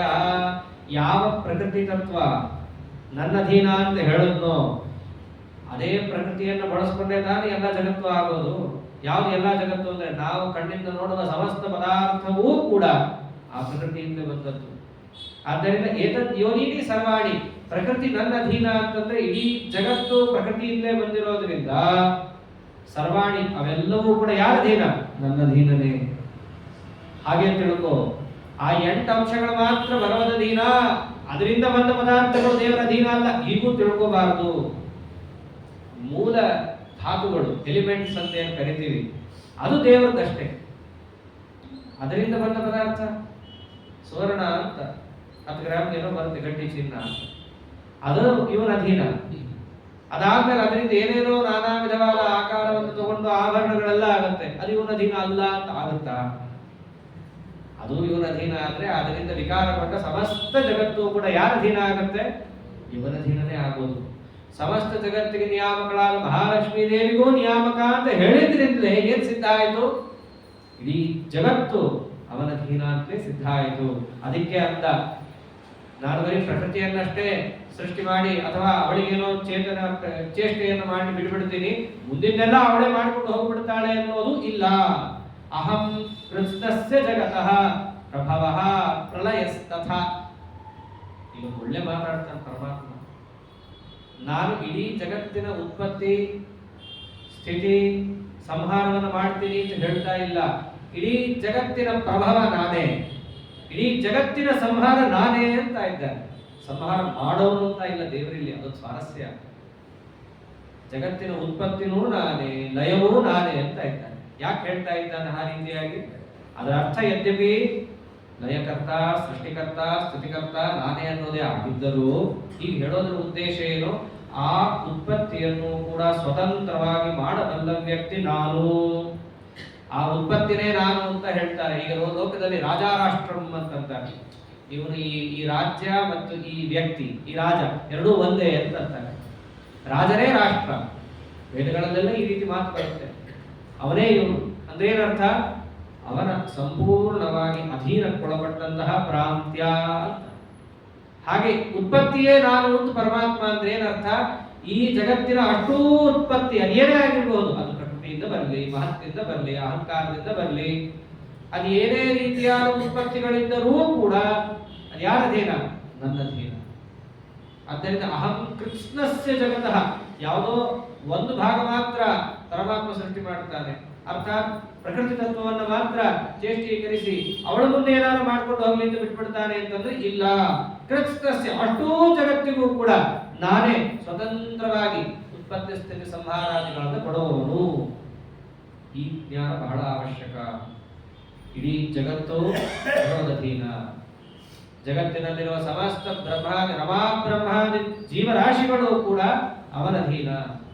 ಯಾವ ಜಗತ್ತು ಪ್ರಕೃತಿಯಿಂದ ವಿಕಾರಗೊಂಡು ನಿರ್ಮಾಣಗೊಳ್ತಾ ಇದೆಯೋ ಆ ಎಲ್ಲಾ ಜಗತ್ತಿಗೂ ಕೂಡ ಸ್ವಾತಂತ್ರ್ಯೇಣ ಉತ್ಪತ್ತಿಯಾದಿಗಳನ್ನು ಕೊಡತಕ್ಕಂತಹ ಪ್ರಭು ಅಂತಂದ್ರೆ ನಾನೇ. ಈ ಅಂಶಗಳನ್ನೆಲ್ಲ ದೇವರು ತಿಳಿಸ್ತಾ ಇದ್ದಾರಲ್ಲ, ಇದು ಮಹಾತ್ಮ್ಯ. ಇದನ್ನು ತಿಳ್ಕೊಳ್ಳೋದು ಮಹಾತ್ಮ್ಯ. ಬೆಣ್ಣೆ ಕದ್ದಿದ್ದ ಮಹಾತ್ಮ ಅಂತ ಹೇಳ್ತಿಲ್ಲ ಇಲ್ಲಿ. ನಮ್ಮವರಿಗೆ ದೇವರ ಮಹಾತ್ಮ್ಯ ಅಂತಂದ್ರೆ ಯಾವ್ದು ಬರುತ್ತೆ ತಲೆಯಲ್ಲಿ? ಅದೇ ಗೋಪಿಕಾ ಸ್ತ್ರೀಯರ ಮನೆಗೆ ಹೋದ, ಬೆಣ್ಣೆ ಕದ್ದ, ತಿಂದ, ಅವ್ರೇನೋ ಅಂದ್ರು, ಇವ್ ನಕ್ಕದ, ಇದೆಲ್ಲವೂ ಇಲ್ಲ ಅಂತ ಹೇಳಲ್ಲ. ಆದರೆ ಆ ಎಲ್ಲಾ ಲೀಲಾ ವಿಲಾಸಗಳಲ್ಲಿ ಹುದುಗಿರುವಂತಹ ಆಂತರ್ಯ ಏನು? ಇದೇನೆ ಬೆಣ್ಣೆ ಮೊಸರು ಇವರೇನು ಕದಿಯೋದಿದ್ದೀರಿ ಅಂತ ಎಲ್ಲವೂ ಇವಂದೇ. ಅದನ್ನೇ ಹೇಳ್ತಾ ಇರೋದು, ಏತದ್ಯೋನಿ ನಿಭೂತಾನಿ ಸರ್ವಾಣಿ ತ್ರಿಪಧಾರಯ. ಯಾವ ಯಾವ ಪದಾರ್ಥಗಳು ಅಂತಿದ್ದಾವೋ ಅದೆಲ್ಲವೂ ನನ್ನ ಅಧೀನ. ಯಾವುದು ನಂದು ಅದನ್ನು ಹೋಗಿ ನಾನು ತಗೊಂಡ್ರೆ ಕದ್ದಿದ್ದೇನಾಯ್ತು? ಯಾವುದೇ ಭಗವಂತನ ಕೃಷ್ಣಾವತಾರ ಆಗಲಿ, ರಾಮಾವತಾರ ಆಗಲಿ, ಮತ್ಸ್ಯಾದಿ ಅನಂತ ಅವತಾರಗಳಾಗಲಿ, ಆ ಅವತಾರಗಳಲ್ಲಿ ಬರುವಂತಹ ಲೀಲಾ ವಿಲಾಸಗಳು ಏನೇ ಇದ್ದರೂ ಅದು ಕೇಳಲಿಕ್ಕೆ ಅಥವಾ ಮನಸ್ಸಿಗೆ ರಂಜಕವಾಗಿದ್ದರೂ ನಮ್ಮ ಮನಸ್ಸು ಯಾವ ಕಡೆ ಹೋಗಬೇಕು? ಭಗವನ್ ಮಹಾತ್ಮ್ಯ ಜ್ಞಾನದ ಕಡೆ ಹೋಗಬೇಕು. ಅದಕ್ಕೆ ದೇವರೇನಂದ, ಬೇರೆ ಯಾವುದೇ ಜನಮನೋರಂಜಕವಾದಂತಹ ಮಹಾತ್ಮ್ಯವನ್ನು ಹೇಳದೆ ದೇವ ನಿಜವಾದ ಮಹಾತ್ಮ್ಯ ಇದನ್ನು ತಿಳ್ಕೋಬೇಕು. ಏನೇ ಕಥೆಯನ್ನ ಕೇಳಿದ್ರು ಅದಕ್ಕೋಸ್ಕರ ಇದನ್ನೇ ಹೇಳ್ತಾ ಬಂದ. ಬ್ರಹ್ಮಾದಿಗಳು ನನ್ನ ಅಧೀನವಾಗಿ ಬಿದ್ದಿದ್ದಾರೆ, ನಾನೊಬ್ಬನೇ ಸ್ವತಂತ್ರವಾಗಿ ಎಲ್ಲವನ್ನು ಮಾಡಬಲ್ಲ. ಈ ಜ್ಞಾನ ಎಲ್ಲಾ ಕಾಲದಲ್ಲೂ ಅವಶ್ಯಕ. ಇದನ್ನು ಕೇಳಿದಾಗ ನಮಗೊಂದು ಸ್ವಲ್ಪ ಸಂದೇಹ ಬರುತ್ತೆ. ಸರಿ, ಇವನೇನೋ ಬ್ರಹ್ಮಾದಿಗಳನ್ನ ನಿಯಮನ ಮಾಡ್ತಾನೆ, ಪ್ರಕೃತಿ ತತ್ವ ಮುಂತಾದ ಜಡ ಪದಾರ್ಥಗಳಿಗೂ ಇವನೇ ನಿಯಾಮಕ ಆಗಲಿ, ಇವನ್ ತರ ಬೇರೆಯವರು ಯಾಕಿರಬಾರ್ದು? ಇವನೊಬ್ಬ ಇದ್ದಾನಪ್ಪ. ಈಗ ಕಕ್ಷಾ ತಾರತಮ್ಯ ಅಂತ ನಾವು ನೋಡಬೇಕಾದ್ರೆ ಒಂದು ಕಕ್ಷೆಯಲ್ಲಿ ಎಷ್ಟೋ ಜನ ಜೀವರಾಶಿಗಳು ಇರ್ತಾರೆ, ಇದ್ದಾರಲ್ಲ. ಬ್ರಹ್ಮದೇವರ ಯಾವುದೊಂದು ಕಕ್ಷೆ ರುಜು ಕಕ್ಷ, ಅದರಲ್ಲಿ ಮುಖ್ಯ ಪ್ರಾಣದೇವರಿದ್ದಾರೆ, ಲಾಭದೇವರಿದ್ದಾರೆ, ಅನೇಕರು ಆ ಕಕ್ಷೆಯಲ್ಲಿದ್ದಾರೆ. ಇವಾಗ ಬ್ರಹ್ಮದೇವರು, ಮುಂದೆ ವಾಯುದೇವರು ಬರ್ತಾರೆ, ಮುಂದಿನ ಲಾತಕ ಪದವಿಯಲ್ಲಿದ್ದು ವಾದಿರಾಜನೇ ಮುಂತಾದವರು ಬರಬಹುದು. ಇವೆಲ್ಲ ಬರುತ್ತಲ್ಲ ಪ್ರಶ್ನೆ. ಹಾಗೆ ಈಗೇನೋ ದೇವರು ಇರ್ಬೋದಪ್ಪ, ಇರ್ಲಿ, ನಮ್ಗೇನು ಬೇಜಾರಿಲ್ಲ, ಅವನಿರ್ಲಿ. ಅವನ ತರ ಬೇರೆಯವರು ಯಾಕಿರ್ಬಾರ್ದು? ಇಡೀ ಜಗತ್ತನ್ನ ನಿಯಮನ ಮಾಡ್ತಾ ಇರೋ ಈ ಪ್ರಶ್ನೆ ಬಂದಾಗ ಯಾಕೆ ಉತ್ತರ ಕೊಡ್ಬೇಕು? ಅವರು ಉತ್ತರ ಕೊಟ್ಟರೆ ಸರಿ ಹೋಗಲ್ಲ. ಅದಕ್ಕೆ ಪರಮಾತ್ಮನೇ ಅಂತಾನೆ, ಮತ್ತಃ ಪರತರಂ ನಾನ್ಯತ್ ಕಿಂಚಿದಸ್ತಿ ಧನಂಜಯ ಮೈ ಸರ್ವವಿದಂ ಪ್ರೋತಂ ಸೂತ್ರೇ ಮಣಿಗಣ ಇವ. ಧನಂಜಯ, ಮತ್ತಃ ಪರತರಂ ನಾನ್ಯತ್ ಕಿಂಚಿದಸ್ತಿ, ನನಗಿಂತನೂ ಪರತರ, ಪರ ಅಂತಂದ್ರೆ ಲಕ್ಷ್ಮೀದೇವಿ, ಅವಳಿಗಿಂತ ಮೇಲ್ನವನು ಅಂದ್ರೆ ಪರತರ ನಾನೇ. ನನ್ನಂತೆ ಇನ್ನೊಬ್ಬ ಜೀವರಾಶಿ ಇದ್ದಾನ, ಯಾರಾದರೂ ಇರಬಹುದಾ ಅಂತ ಕೇಳಿದರೆ ಮತ್ತಃ ಪರತರಂ ನ ಅನ್ಯ ಕಿಂಚಿದಸ್ತಿ, ಅದು ಯಾವುದೂ ಇಲ್ಲ. ಜಡ ಜೀವ ಏನೇ ತಗೊಂಡು ಯಾವುದೂ ಇಲ್ಲ. ಆದ್ದರಿಂದ ನನಗಿಂತಲೂ ಮತ್ತೊಬ್ಬ ಹಿರಿಯರನ್ನ ಯಾಕೆ ಅಪೇಕ್ಷೆ ಪಡ್ತೀಯ? ನನ್ನ ಸಮಾನನೇ ಇಲ್ಲ ಅಂತಂದ ಮೇಲೆ, ಪರತರನೇ ಮತ್ತೊಬ್ಬ ಇಲ್ಲ ಅಂತಂದ ಮೇಲೆ ಪರತಮ ಎಲ್ಲಿಂದ ಬರುತ್ತೆ? ಪ್ರಶ್ನೆ ಬರುತ್ತಲ್ಲ, ಪರತಮ ಯಾರು ಅಂತ ಪ್ರಶ್ನೆ ಬರುತ್ತಲ್ಲ. ಅದಕ್ಕೆ ರಾಯರಂತಾರೆ, ಪರತಮನು ಅವನೇ, ಪರತಮನು ಅವನೇ, ಅದಕ್ಕಿಂತ ಮೇಲೆ ಯಾವ ಮಕಾರಗಳಿದ್ರು ಅವನೇ. ಪರತರನೇ ಯಾರು ಇಲ್ಲ ಅಂತಂದ ಮೇಲೆ ಪರತಮದ ಯಾಕೆ ಪ್ರಶ್ನೆ ಬರುತ್ತೆ? ಆದ್ದರಿಂದ ಮತ್ತ ಪರತರ ಮುನ್ನಾನ್ಯತೆ, ಈ ಜಗದುತ್ಪತ್ತ್ಯಾದಿಗಳನ್ನು ಮಾಡುವ ಸಾಮರ್ಥ್ಯ ಇರುವ ವ್ಯಕ್ತಿ, ರಮಾದೇವಿಗೂ ಮಿಗಿಲಾದಂತಹ ಒಬ್ಬ ಚೇತನ, ಪರಮಚೇತನ, ನನ್ನಿಂದ ಹೊರತಾಗಿ ಮತ್ತೊಬ್ಬರು ಯಾರ್ಯಾರು ಇಲ್ಲ, ನಾನೊಬ್ಬನೇ ಇರೋದು. ನಾನು ಹೇಗೆ ನೋಡ್ಕೊತಿದ್ದೀನಿ ಗೊತ್ತೇನು ಎಲ್ಲ ಜಗತ್ತನ್ನ. ಅದನ್ನಂತಾನೆ ಸೃಷ್ಟಿ ಮಾಡ್ತಾನೆ, ಲಯವನ್ನ ಈತ ಮಾಡ್ತಾನೆ, ಹಾಗೆ ಸ್ಥಿತಿಯನ್ನು ಹೇಗೆ ಮಾಡ್ತಾನೆ ಅನ್ನೋದಕ್ಕೆ ಅವರೇ ದೃಷ್ಟಾಂತ ಕೊಟ್ಟಾರೆ. ಜಗತ್ತು ಹೇಗಿದೆ ನನ್ನಲ್ಲಿ ಅಂತಂದ್ರೆ ಮೈ ಸರ್ವವಿದಂ ಪ್ರೋತಂ ಸೂತ್ರೇ ಮಣಿಗಣ ಇವ.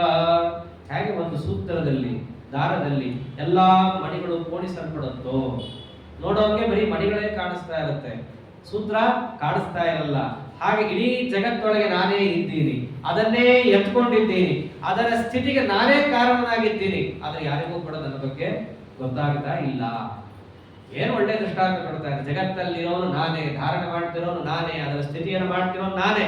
ಆದರೆ ಜಗತ್ತಿನ ಅರ್ಥವಾಗದಂತೆ ಇದ್ದೀನಿ. ಅದನ್ನೇ ಅಂತಾರಲ್ಲ, ಒಳಗೆ ಇದ್ದಾನೆ ಗೊತ್ತಾಗ್ತಾ ಇಲ್ಲ. ಗೃಹೀತ ಶಕ್ತಿ ತೃತೀಯಾಯ ದೇಹಿನ ಅಂತರ್ಧ್ರುವಾಯ ಅನುಪಲಭ್ಯ ವರ್ತನೆ. ಒಳಗೆ ಧ್ರುವಾಯ ಇದ್ದಾನೆ, ಅದರ ಅನುಪಲಭ್ಯ ಯಾರಿಗೂ ಗೊತ್ತಾಗದ ಹಾಗಿದ್ದಾನೆ. ಅದು ಪರಮಾತ್ಮನ ವಿಚಿತ್ರವಾದ ಲೀಲಾ. ಹೀಗೆ ದೇವರನ್ನ ತಿಳ್ಕೊಳ್ರಿ, ಇದು ಮಹಾತ್ಮ್ಯ. ಆದ್ದರಿಂದ ನಾವು ಯಾವುದೇ ಭಗವಂತನ ಚರಿತ್ರೆಯನ್ನು ಕೇಳಿದಾಗಲೂ, ಯಾವುದೇ ಭಗವತ್ ಬಾಲಲೀಲಾ ವಿಲಾಸವನ್ನು ಕೇಳಿದಾಗಲೂ ಈ ಲೀಲಾ ವಿಲಾಸ ಎಂಬುದು ಯಾವ ಮಹಾತ್ಮ್ಯವನ್ನು ತಿಳಿಸ್ತಾ ಇದೆ, ಈ ಅಂಶಕ್ಕೆ ನಮ್ಮ ಮನಸ್ಸು ಹೋಗಬೇಕು. ಹಾಗೆ ಹೋಗಿ ನಾವೇನಾದರೂ ಕೂಡ ಕಥೆಯನ್ನು ಶ್ರವಣ ಮಾಡಿದರೆ ಅದು ನಿಜವಾದ ಭಗವತ್ ಕಥಾಶ್ರವಣ ಅಂತ ಕರೆಸ್ಕೊಳ್ಳುತ್ತೆ. ಅದಕ್ಕೆ ಹೇಳಿರೋದಲ್ಲ, ತಮ ಕಥಾಮೃತಂ ತಪ್ತ ಜೀವನಂ ಕವಿಭಿರೀಡಿತಂ ಕಲ್ಮಶಾಪಂ ಶ್ರವಣ ಮಂಗಲಂ ಶ್ರೀಮದಾತತಂ ಭುವಿ ಗೃಣಂತಿದೆ ಭುವಿದಾ ಜನ. ಕಲ್ಮಶಾಪ ಯಾವಾಗ ಆಗುತ್ತೆ? ಮನಸ್ಸಲ್ಲಿದ್ದಂತಹ ಕೊಳಕನ್ನು ತೆಗೆದ್ರೆ ಅದು ಕಲ್ಮಶಾಪ ಆಗುತ್ತೆ. ಕೊಳಕು ಯಾವುದ್ರ ಬಗ್ಗೆ ಇರೋದು? ಭಗವಂತನ ಬಗ್ಗೆನೇ ಇರೋದು. ಅದು ಹೋಗೋದು ಯಾವಾಗ? ಇಂತಹ ಮಹಾತ್ಮ ಜ್ಞಾನವನ್ನು ಹೃದಯದಲ್ಲಿ ತುಂಬಿಕೊಂಡಾಗ. ಆದ್ದರಿಂದ ಇದು ನಿಜವಾದ ಮಹಾತ್ಮ ಜ್ಞಾನ. ಅದಕ್ಕೆ ಕೃಷ್ಣ ಪರಮಾತ್ಮ ಅಂದಿದ್ದು, ಹೀಗೆ ನನ್ನನ್ನ ತಿಳ್ಕೋ, ಇಂಥ ಮಹಾಮಹಿಮ ಸಂಪನ್ನ ಅಂತ ನನ್ನನ್ನು ಅರ್ಥ ಮಾಡ್ಕೋ. ಹೀಗೆ ಪರಮಾತ್ಮ ಆ ಜಗತ್ ನಿಯಾಮಕ ಇದ್ದಾನೆ. ಜಗತ್ತು ಅಂದ್ರೆ ಎರಡು, ಚಿತ್ ಅಚಿತ್, ಎಲ್ಲಾ ರೀತಿಯಾದದಕ್ಕೂ ನಿಯಾಮಕ. ಹೇಗೆ ನಿಯಮನ ಮಾಡ್ತಾ ಇದ್ದಾನೆ? ಸೃಷ್ಟಿ ಸ್ಥಿತಿ ಸಂಹಾರವನ್ನು ಕೂಡ ಸ್ವತಂತ್ರವಾಗಿ ಕೊಟ್ಟು ನಿಯಮನ ಮಾಡ್ತಾ ಇದ್ದಾನೆ. ಇಷ್ಟನ್ನ ತಿಳಿದ ಮೇಲೆ ಇದು ಸಾಮಾನ್ಯವಾದ ಜ್ಞಾನ. ಮಹಾತ್ಮೆ ವಿಶೇಷವಾದದ್ದೇ ಆದರೂ ಸಾಮಾನ್ಯವಾದ ಜ್ಞಾನ. ಆದರೆ ಪರಮಾತ್ಮನ ವಿಶೇಷವಾದ ಮಹಾತ್ಮೆ ಹೇಗಿದೆ? ದೊಡ್ಡ ದೊಡ್ಡ ಅಧಿಕಾರಿಗಳು ಹಾಗೆ ಉಪಾಸನೆ ಮಾಡ್ತಾರೆ ಪರಮಾತ್ಮನ. ಅದನ್ನಂತ ರಸೋಹಂ ಅಪ್ಸುಕೌಂತೇಯ ಪ್ರಭಾಸ್ಮಿ ಶಶಿ ಸೂರ್ಯಯೋ ಪ್ರಣವಃ ಸರ್ವವೇದೇಶು ಶಬ್ದಕ್ಕೆ ಪೌರುಷಂ ನೃಪ. ಏನ್ ಪರಮಾತ್ಮನ ವೈಭವ ಇದು! ರಸೋಹಂ ಅಪ್ಸುಕೌಂತೇಯ, ನೀರಿನಲ್ಲಿ ರಸ ಅಂತ ಅನ್ನೋದು ನಾನೇ. ಯಾಕಂತಾನೆ ಬಹಳ ಸ್ವಾರಸ್ಯ ಇದೆ ಇದು. ನನ್ನ ವೈಭವವನ್ನ ತಾನೇ ನಾನು ತಿಳಿಸ್ತಾ ಇರೋದು. ನನ್ನನ್ನ ಹೇಗೆ ಅರ್ಥ ಮಾಡ್ಕೋ ಅಂತಂದ್ರೆ ನೋಡಿ, ಹೀಗೆ ತಿಳ್ಕೊ. ನೀರು ಅಂತ ತಗೊಂಡಾಗ ಅದಕ್ಕೆ ಯಾತಕ್ಕೋಸ್ಕರ ನಾವು ನೀರು ಅಂತ ಹೇಳ್ತೀವಿ? ಅಲ್ಲೇನೋ ಸಾರ ಭಾಗ ಇದೆ. ಇಲ್ಲಿ ಏನು ಪರಮಾತ್ಮ ಹೇಳ್ತಿದ್ದಾನೋ ಅದರ ಸೂತ್ರಾಂಶ ಇಷ್ಟಿದೆ. ಜಗತ್ತಿನ ಯಾವುದೇ ಪದಾರ್ಥದಲ್ಲಿ ಸಾರಭಾಗ ಅಂತ ಇದ್ದರೆ ಆ ಸಾರಭಾಗಕ್ಕೆ ಸಾರತ್ವವನ್ನ ಕೊಟ್ಟು ಆ ಪದಾರ್ಥದಲ್ಲಿ ಅದು ಸ್ವಾಭಾವಿಕವಾಗಿ ಇರುವಂತೆ ಮಾಡಿ ಆ ಪದಾರ್ಥದಲ್ಲಿರುವ ಸಾರಾಂಶವನ್ನ ಬೋಧಿಸ್ತಾನಾದ್ದರಿಂದಾಗಿ ಪರಮಾತ್ಮನೇ ಆ ಎಲ್ಲದಕ್ಕೂ ನಿಯಾಮಕನಾಗಿರ್ತಾನೆ. ಇದು ತತ್ವ. ನೀರು ಸಾಮಾನ್ಯವಾಗಿ ಯಾಕೆ ಎಲ್ಲರೂ ಸ್ವೀಕಾರ ಮಾಡ್ತಾರೆ? ಬಾಯಾರಿಕೆ ಪರಿಹರಿಸುತ್ತೆ, ಒಳ್ಳೆ ರುಚಿ ಇರುತ್ತೆ. ರಸ ಅಂದ್ರೆ ರುಚಿನೇ. ನೀರಿನಲ್ಲಿ ಏನು ರುಚಿ ಇದೆಯಲ್ಲ, ಮಾಧುರ್ಯ, ಇದೊಂದು ರಸ ಇದೆಯಲ್ಲ, ಅದೇ ನೀರಿನಲ್ಲಿ ಇವತ್ತಿರುತ್ತೆ ನಾಳೆ ಹೋಗುತ್ತೆ ಅಂತ ಸ್ವಾಭಾವಿಕವಾಗಿರುತ್ತೆ. ಆ ರಸ ಸ್ವಾಭಾವಿಕವಾಗಿರುವಂತೆ ಆ ರಸವೇ ನೀರಿನಲ್ಲಿರುವ ಸಾರ ಅಂತ ಹೇಳಿ ಅದರಲ್ಲಿ ಸಾರತ್ವವನ್ನು ರಕ್ಷಣೆ ಮಾಡ್ತಾ, ಅಷ್ಟೇ ಅಲ್ಲ, ಆ ನೀರಿನಲ್ಲಿ ಆ ರಸ ಇರಲಿಕ್ಕೆ ಕಾರಣ ಯಾರು ಅಂತಂದ್ರೆ ನಾನು ಅಂತ ಅರ್ಥ. ನೀರಿನಲ್ಲಿ ರಸ ಬರಬೇಕಂದ್ರೂ ನಾನಿರ್ಬೇಕು ಅಂತಾನೆ. ಇವೆಲ್ಲ ಯಾಕೆ ಹೇಳ್ತಾ ಇದ್ದಾರೆ? ಯಾವುದೇ ನೀರನ್ನು ಕುಡಿದಾಗಲೂ ಕೂಡ ಆ ನೀರಿನಿಂದ ನಮಗೇನಾದರೂ ಕೂಡ ಬಾಯಾರಿಕೆ ಹೋಯ್ತು ಅಂತಂದ್ರೆ ಅಲ್ಲಿ ಏನಿರಬೇಕು? ಒಳ್ಳೆ ಸ್ವಾರಸ್ಯ ಇರಬೇಕು ಅಂತಿರ್ತಾನೆ. ಒಂದು ಮಾಧುರ್ಯ ಇರಬೇಕು. ಆ ಮಾಧುರ್ಯ ಯಾರ ಅಧೀನ? ಅದು ಭಗವಂತನ ಅಧೀನ. ಅದನ್ನೇ ಅಂದ, ನಾನೇ ಆ ರಸ ಅಂತಂದ. ಯಾಕಂಗಂದ? ರಸ ಬೇರೆ, ನೀರು ಬೇರೆ, ದೇವರು ಬೇರೆ. ಯಾಕೆ ನಾನೇ ಅದು ಅಂತಂದಿದ್ದು? ಅದನ್ನು ಪೂರ್ಣ ನಿಯಂತ್ರಣ ಮಾಡ್ತಾ ಇರೋನು ನಾನು ಅಂತ. ಅಥವಾ ಅಧಿಕಾರಿಗಳು ನಾನಾ ರೀತಿ ಇದ್ದಾರೆ.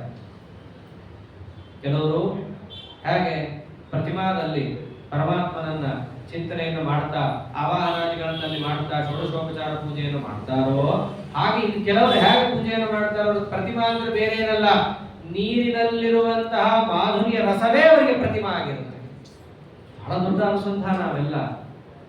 ನಾವು ಎಲ್ಲೇ ನೀರನ್ನು ಕುಡಿದು ಕೂಡ ನಮ್ಮ ಅನುಸಂಧಾನ ಹೇಗೆ ಬರಬೇಕು, ಬಾಯಕ್ಕೆ ಹೋಯ್ತಪ್ಪ ಸಾಕು ಅಂತ ಹೇಳಿ ಎದ್ದು ಬರೋದೊಂದು ಆಗಿದೆ ಬಿಟ್ರೆ ಇದೆಲ್ಲ ಅನುಸಂಧಾನ ಬರುತ್ತಾ? ಆ ಮಾಧುರ್ಯವನ್ನು ನಿಯಂತ್ರಣ ಮಾಡುವ ಪ್ರಭು ಯಾರು ಅಂತಂದ್ರೆ ಪರಮಾತ್ಮನೇ ಅಲ್ಲಿರೋರು. ಆದ್ದರಿಂದ ಆ ನೀರಿನಲ್ಲಿರುವ ರಸಕ್ಕೆ ಕಾರಣನಾಗಿ ಆ ನೀರೇ ಆ ರಸದಲ್ಲಿ, ಆ ರಸವೇ ಆ ನೀರಿನಲ್ಲಿ ಸಾರವಾಗಿರಬೇಕು ಅಂತ ನಿಯಂತ್ರಣವನ್ನು ಮಾಡುತ್ತಾ, ಆ ಸಾರವನ್ನ ಭೋಗವನ್ನು ಮಾಡುತ್ತಾ, ಇದು ಪರಮಾತ್ಮನ ಲಕ್ಷಣ, ಸಾರಭೋಕ್ತೃತ್ವ. ಇದನ್ನೇ ಹೇಳ್ತಾರೆ, ಓಂ ಗುಹಾಂ ಪ್ರವಿಷ್ಟ ಆತ್ಮಾನೋ ಹಿತದರ್ಶನ ಓಂ ಋತಂ ಪಿಬಂತೋ ಸುಕೃತಸ್ಯ ಲೋಕೆ. ಆತ್ಮ ಅಂತರಾತ್ಮ ಅನ್ನೋ ಎರಡು ರೂಪದಿಂದ ಪರಮಾತ್ಮನೇ ಒಳಗೆ ಇದ್ದು ಜೀವ ಮಾಡಿದಂತಹ ಎಲ್ಲಾ ಕರ್ಮಗಳ ಸಾರವನ್ನು ಅವನು ಭೋಗ ಮಾಡ್ತಾ ಇರ್ತಾನೆ. ಅಲ್ಲ ಮತ್ತೆ ಅನಷ್ಟತನ್ಯ ಅಭಿಷಾಕ ಶೀತಿ ಅಂತ ಹೇಳಿದಾರಲ್ರಿ, ಅವನೇನು ತಿನ್ನಲ್ಲ, ತಿನ್ನೋದೆಲ್ಲ ಈ ಜೀವ, ತಿಂದೇ ಇದ್ರು ಕೂಡ ಅವನು ಖುಷಿಯಾಗಿರ್ತಾನೆ, ಇವನು ಎಷ್ಟು ತಿಂದ್ರು ದುಃಖ ಪಡ್ತಿರ್ತಾನೆ. ಮತ್ತೆ ದೇವರು ತಿನ್ನಲ್ಲ ಅಂತ ಹೇಳಿದಾರಲ್ಲ. ಹೌದು, ಸ್ಥೂಲವಾದಂತಹದ್ದನ್ನು ಪರಮಾತ್ಮ ಸ್ವೀಕಾರ ಮಾಡಲ್ಲ, ಸೂಕ್ಷ್ಮವಾದದ್ದು ಸ್ವೀಕಾರ ಮಾಡ್ತಾನೆ, ಅದು ಸಾರವನ್ನೇ ಸ್ವೀಕಾರ ಮಾಡ್ತಾನೆ. ಅದಕ್ಕೆ ಋತಂ ಪಿಬಂತವು ಸುಕೃತಸ್ಯ ಲೋಕೆ ಅಂತ ಹೇಳ್ತಾರೆ. ಋತಂ ಪಿಬಂತವು, ಋತ ಸತ್ಯ ಅಂತ ಎರಡು, ಇವೆಲ್ಲ ತಾತ್ಪರ್ಯದಲ್ಲಿ ಬಹಳ ಚೆನ್ನಾಗಿ ಆಚಾರ್ಯ ತಿಳಿಸ್ಕೊಡ್ತಾರೆ. ಋತ ಸತ್ಯ ಇವೆಲ್ಲ ಕೋಶ ತೆಗೆದು ನೋಡಿದ್ರೆ ಎರಡಕ್ಕೂ ಒಂದೇ ಅರ್ಥ, ಸತ್ಯ ಅಂತ ಅಷ್ಟೇ ಅರ್ಥ. ಅಲ್ಲಿ ಋತ ಅಂದ್ರೆ ಏನು? ಮಾನಸಿಕ ಕ್ರಿಯಾ ಮಾಡಿದ್ದರಿಂದ ಬಂದ ಪುಣ್ಯಕ್ಕೆ ಋತ ಅಂತ ಕರೀತಾರೆ. ಸತ್ಯ ಅಂತಂದ್ರೆ ಒಳ್ಳೆಯ ಮಾತನ್ನಾಡಿದಾಗ ಬರುವ ಪುಣ್ಯಕ್ಕೆ ಸತ್ಯ ಅಂತ ಕರೀತಾರೆ. ಋತ ಬೇರೆ, ಸತ್ಯ ಬೇರೆ. ಮೇಲ್ನೋಟಕ್ಕೆ ಪುಣ್ಯ ಅಂತ ಇಟ್ಕೊಂಡು ಎರಡನ್ನೂ ಒಂದೇ ಅರ್ಥದಲ್ಲಿ ಬಳಸೋದಿದ್ರೆ ಬಳಸ್ಲಿ, ಆದರೆ ಪುಣ್ಯಕ್ಕಿರುವ ದಾರಿಗಳು ಬೇರೆ ಬೇರೆ ಇದೆ. ಆ ಋತಂ ಪಿಬಂತವು ಮನಸ್ಸಿನಿಂದ ಮಾಡತಕ್ಕಂತಹ ಎಲ್ಲಾ ಕರ್ಮಗಳಿಂದ ಬಂದ ಸಾರಾಂಶವನ್ನ ಆತ್ಮ ಅಂತರಾತ್ಮ ಅನ್ನುವ ಭಗವತ್ ರೂಪಗಳು ಅದನ್ನು ಸ್ವೀಕಾರ ಮಾಡುತ್ತೆ. ಇದಕ್ಕೆ ಪರಮಾತ್ಮನಿಗೆ ಸಾರಭೋಕ್ತ ಅಂತ ಕರೀತಾರೆ. ಸಾರಭೋಕ್ತ, ನಾವು ಸಾರ ಕುಡಿತೀವಿ, ಆ ಭೋಕ್ತೃತ್ವ ವ್ಯರ್ಥ, ಅದು ಸ್ಥೂಲ. ಆದ್ರೆ ಅವನೆಂಥ ಸಾರಭೋಕ್ತ? ಆ ಋತಂ ಪಿಬಂತವು ಮಾನಸ ಕ್ರಿಯಾದಿಂದ ಬಂದ ಕರ್ಮಗಳ ಸಾರಾಂಶ ಏನಿದೆ ಅದನ್ನು ಅವನು ಭೋಕ್ತ ಸ್ವೀಕಾರ ಮಾಡ್ತಾನೆ. ಇದನ್ನ ಅಲ್ಲಿ ಹೇಳ್ತಾ ಇರೋದು. ಹಾಗೆ ಇಲ್ಲೂ ಕೂಡ ನೀರಿನಲ್ಲಿರುವಂತಹ ರಸವನ್ನ ನಾನೇ ಭೋಗಿಸ್ತೇನೆ, ಸಾರವಾದದ್ದಾದ್ದರಿಂದಲೂ ಕೂಡ ಅದು ನಾನೇ ಅಂತ ಪರಮಾತ್ಮ ಹೇಳ್ತಾರೆ. ಇದು ಮುಂದಿನ ಎಲ್ಲದಕ್ಕೂ ಅನ್ವಯ ಆಗತ್ತಿದು. ಒಂದಕ್ಕೆ ಮಾತ್ರ ಆಚಾರ್ಯ ವಿವರಣೆ ಕೊಟ್ಟು ಹೋಗ್ಬಿಡ್ತಾರೆ, ಎಲ್ಲದಕ್ಕೂ ವಿವರಣೆ ಕೊಡಲ್ಲ ಅವರು, ಮಹಾಗಂಭೀರರು. ಇದೊಂದ್ರಲ್ಲಿ ಮಾತ್ರ ರಸೋಹಮಂ ಸ್ವಲ್ಪ ಉಂತೆಯ ಇಲ್ಲಿ ತಿಳಿಸಿದ ಮೇಲೆ ಮುಂದಿದ್ದೆಲ್ಲ ಸುಲಭ. ಪ್ರಭಾಸ್ತು ಶಶಿ ಸೂರ್ಯೋಹೋ, ಸೂರ್ಯ ಚಂದ್ರರಲ್ಲಿ ಸಾರವಾದ ಪದಾರ್ಥ ಯಾವುದು? ಕಾಂತಿ. ಆ ಕಾಂತಿ ಯಾರ ಅಧೀನ? ನನ್ನ ಅಧೀನ. ಆದ್ದರಿಂದ ಆ ಕಾಂತಿಯಲ್ಲಿದ್ದು ಆ ಸೂರ್ಯ ಚಂದ್ರನಿಗೆ ಕಾಂತಿ ಪ್ರದತ್ವವನ್ನ ಕೊಟ್ಟು ಜಗತ್ತನ್ನು ಕಾಪಾಡ್ತಾ ಇರೋನು ನಾನು. ಅಷ್ಟೇ ಯಾಕೆ, ಪ್ರಣವಃ ಸರ್ವವೇದೇಶು, ಈ ಎಲ್ಲ ಕಡೆಯಲ್ಲೂ ನಾವೇನ್ ನೋಡ್ಬೋದು? ಯಾವ ಪದಾರ್ಥದಲ್ಲಿ ಇದು ನಾನು ಅಂತಿದ್ದಾನೋ ಆ ಪದಾರ್ಥದಲ್ಲಿರುವ ಸಾರಾಂಶ ನಾನು ಅಂತ ಅರ್ಥ. ಇಡೀ ವೇದಗಳ ಸಾರ ಯಾವುದು? ಪ್ರಣವಃ. ಪ್ರಣವನೇ ಇಡೀ ವೇದಗಳ ಸಾರಾಂಶ. ಆ ಪ್ರಣವಕ್ಕೆ ನಿಯಾಮಕನಾಗಿ, ಪ್ರಣವ ಪ್ರತಿಪಾದ್ಯನಾಗಿದ್ದವನು ನಾನು. ಅಷ್ಟೇ ಯಾಕೆ, ಖೇ ಶಬ್ದ ಆಕಾಶದಲ್ಲಿ ಸಾರವಾದ ಅಂಶ ಅಂತಂದ್ರೆ ಶಬ್ದ. ಹಾಗೆ ನೀರಿನಲ್ಲಿ ರಸವೋ, ಆಕಾಶದಲ್ಲಿ ಶಬ್ದ. ಆ ಶಬ್ದಕ್ಕೂ ನಿಯಾಮಕನಾಗಿ, ಆಕಾಶದಲ್ಲಿ ಸಾರವಾಗಿ ಶಬ್ದವೇ ಇರಬೇಕು ಅನ್ನೋದಕ್ಕೂ ನಿಯಾಮಕನಾಗಿ ಕಾರಣನಾಗಿರೋನು ನಾನೇ. ಇವೆಲ್ಲ ಎಂಥ ದೊಡ್ಡ ಮಹಾತ್ಮರಿ. ಅದನ್ನೆಲ್ಲವನ್ನು ತಿಳಿಸ್ತಾ ಬರ್ತಾರೆ ಇಲ್ಲಿ. ಅಷ್ಟೇ ಅಲ್ಲ, ಪೌರುಷಂ ಋಷು, ಮನುಷ್ಯರಲ್ಲಿ ಒಂದು ಪೌರುಷ ಅಂತ ಇರುತ್ತಲ್ಲ, ಆ ಪೌರುಷ ಯಾರು? ನಾನೇ ಅಂತ ಪರಮಾತ್ಮ. ಅಂದ್ರೆ ಇವರಲ್ಲೇನು ಪ್ರಾಗಲ್ಭ್ಯ ಅನ್ನೋದು ಬರಬೇಕಲ್ಲ. ಮನುಷ್ಯನಲ್ಲಿ, ಪುರುಷ ದೇಹದಲ್ಲಿದ್ದಾಗ ಆ ಪುರುಷನಲ್ಲಿ ಪುರುಷತ್ವ ಯಾರು ಅಂತಂದ್ರೆ ಅದು ನಾನು ಅಂತ ಪರಮಾತ್ಮ. ಅವನಲ್ಲಿ ಪುರುಷತ್ವ ಬರ್ಬೇಕಂದ್ರೆ ನಾನಿರ್ಬೇಕು ಅಂತಾನೆ. ಅದೆಲ್ಲ ಅವನ ಅಧೀನ. ಅಷ್ಟೇ ಯಾಕೆ, ಪುಣ್ಯೋ ಗಂಧಃ ಪೃಥಿವ್ಯಾಂಚ ತೇಜಶ್ಚ ಅಸ್ಮಿ ವಿಭಾವಸೋ. ಇಲ್ಲೊಂದು ಸ್ವಾರಸ್ಯ ಇದೆ. ಪುಣ್ಯೋ ಗಂಧಃ, ಯಾವುದೇ ವಾಸನೆ ಭರಿತವಾದ ಪದಾರ್ಥದಲ್ಲಿ ಏನಿರುತ್ತೆ? ಒಳ್ಳೆ ಸಾರಾಂಶ ಅಂದ್ರೆ ವಾಸನೆ. ಎಂಥ ವಾಸನೆ? ಒಳ್ಳೆ ವಾಸನೆ ಮಾತ್ರ ನಾನು ಅಂತ ಪ್ರಮಾಣ. ಅಂದ್ರೆ ಕೆಟ್ಟ ವಾಸನೆಯಲ್ಲಿ ದೇವರು ಇರಲ್ಲ, ಹಾಗಿದ್ರೆ ಅಲ್ಲೂ ಇರುತ್ತಾನೆ. ಆದರೆ ದೇವರನ್ನು ಉಪಾಸನೆ ಮಾಡಬೇಕಾದ ರೀತಿ ಹೀಗೆ. ಹಿಂದೆ ಹೇಳಿದಂತ ಅವನೇನು ಸಾರಭೋಕ್ತ, ಯಾವುದು ಸಾರಾಂಶ ಇದೆಯೋ ಅದನ್ನ ಮಾತ್ರ ಅವನು ಭೋಗವನ್ನು ಮಾಡ್ತಾನೆ ಹೊರತು ಅಸಾರವಾದದ್ದನ್ನ ದುಷ್ಟವಾದದ್ದನ್ನ ಪರಮಾತ್ಮ ಸ್ವೀಕಾರವೇ ಮಾಡಲ್ಲ. ಆದ್ದರಿಂದ ಆ ಪರಮಾತ್ಮ ಎಲ್ಲಾ ವಾಸನೆ ಭರಿತವಾದ ಪದಾರ್ಥಗಳಲ್ಲಿ ಯಾವ ಅಂಶದಿಂದ ಇದ್ದಾನೆ ಅಥವಾ ಯಾವ ಅಂಶವನ್ನು ನಿಯಂತ್ರಣ ಮಾಡ್ತಾ, ಎಲ್ಲವನ್ನು ನಿಯಂತ್ರಣ ಮಾಡ್ತಾ ಇದ್ದಾನೆ, ಯಾವ ಅಧಿಷ್ಠಾನದಲ್ಲಿ ಅವನನ್ನು ಚಿಂತನೆ ಮಾಡಬೇಕು? ಪುಣ್ಯೋ ಗಂಧ, ಒಳ್ಳೆಯ ವಾಸನೆಯಲ್ಲೇ ಚಿಂತನೆ ಮಾಡಬೇಕು. ಲೋಕದಲ್ಲೂ ಹಾಗೆ ತಾನೇ ಇರೋದು. ಒಂದು ಇಟ್ಟಿಗೆ ತುಂಡು, ಒಂದು ಸಾಲಿಗ್ರಾಮ, ಎರಡೂ ಇದ್ದಾಗ ಎರಡನ್ನೂ ದೇವರಿಲ್ವೇನ್ರಿ, ಯಾಕ್ರಿ ಇದಕ್ಕೆ ಸಾಲಿಗ್ರಾಮಕ್ಕೆ ಪಂಚಾಮೃತ ಮಾಡಬಾರ್ದು ಅಂತ ಯಾರು ಕೇಳ್ತಾರ? ಕೇಳಲ್ಲ. ಕಾರಣ, ಭಗವಂತ ಇಲ್ಲಿ ನನ್ನನ್ನ ಅರ್ಚನೆ ಮಾಡುವಂತ ಆದೇಶ ಮಾಡಿದ್ದಾನೆ. ಕಾರಣ, ಇಲ್ಲಿ ನನ್ನ ಸನ್ನಿಧಾನ ಇದೆ, ಸ್ವಯಂ ವ್ಯಕ್ತ. ಯಾವುದೇ ಕೆಲಸ ಮಾಡಬೇಕಂದ್ರೂ ಕೂಡ ಇದೇ ಗೀತೆಯಲ್ಲಿ ಹೇಳ್ತಾನೆ, ತಸ್ಮಾತ್ ಶಾಸ್ತ್ರಂ ಪ್ರಮಾಣಂತೆ ಕಾರ್ಯಕಾರ್ಯ ವ್ಯವಸ್ಥಿತವು. ಇಂಥದ್ದು ಮಾಡು, ಇಂಥದ್ದು ಮಾಡಬೇಡ ಅನ್ನಕ್ಕೆ ನಿಯಾಮಕ ಯಾವುದು? ಶಾಸ್ತ್ರಗಳೇ. ಅಲ್ಲಿ ತಿಳಿಸಿದ್ದಾರೆ, ಈ ಅಂಶದಲ್ಲಿ ನನ್ನನ್ನು ಕಾಣು, ಅಲ್ಲಿ ಕಂಡಾಗ ಮಾತ್ರ ನಾನು ಅನುಗ್ರಾಹಕನಾಗುತ್ತೇನೆ. ಕೆಟ್ಟ ವಾಸನೆಯಲ್ಲಿ ದೇವರಿಲ್ವೇನ್ರಿ, ಅದರಲ್ಲೂ ಭಗವಂತನ ಚಿಂತನೆ ಮಾಡ್ತೀವಿ, ತಪ್ಪು. ಹಾಗೆ ಚಿಂತನೆ ಮಾಡಕ್ಕೆ ಹೇಳಿಲ್ಲ. ವ್ಯಾಪ್ತ ಅಂತ ಹೇಳಿ ಒಂದ್ಸರ್ತಿ ಹೇಳಿದ್ರಿಂದ, ಸರ್ವನಿಯಾಮಕ ಅಂತ ಹೇಳಿದ್ರಿಂದ ಅದೆಲ್ಲದಕ್ಕೂ ನಿಯಾಮಕ ಅನ್ನೋದು ಗೊತ್ತೇ ಇದೆ ಹಿಂದೆ. ಇಲ್ಲಿ ಹೇಳ್ತಾ ಇರೋದು ಉಪಾಸನಾಂಗತ್ವೇನ ಪರಮಾತ್ಮ ವಿಶೇಷ ಮಹಾತ್ಮ್ಯವನ್ನ. ಭಗವಂತನ ಉಪಾಸನೆ ಮಾಡ್ಬೇಕಾದ್ರೆ ಹೇಗೆ ಮಾಡಬೇಕು?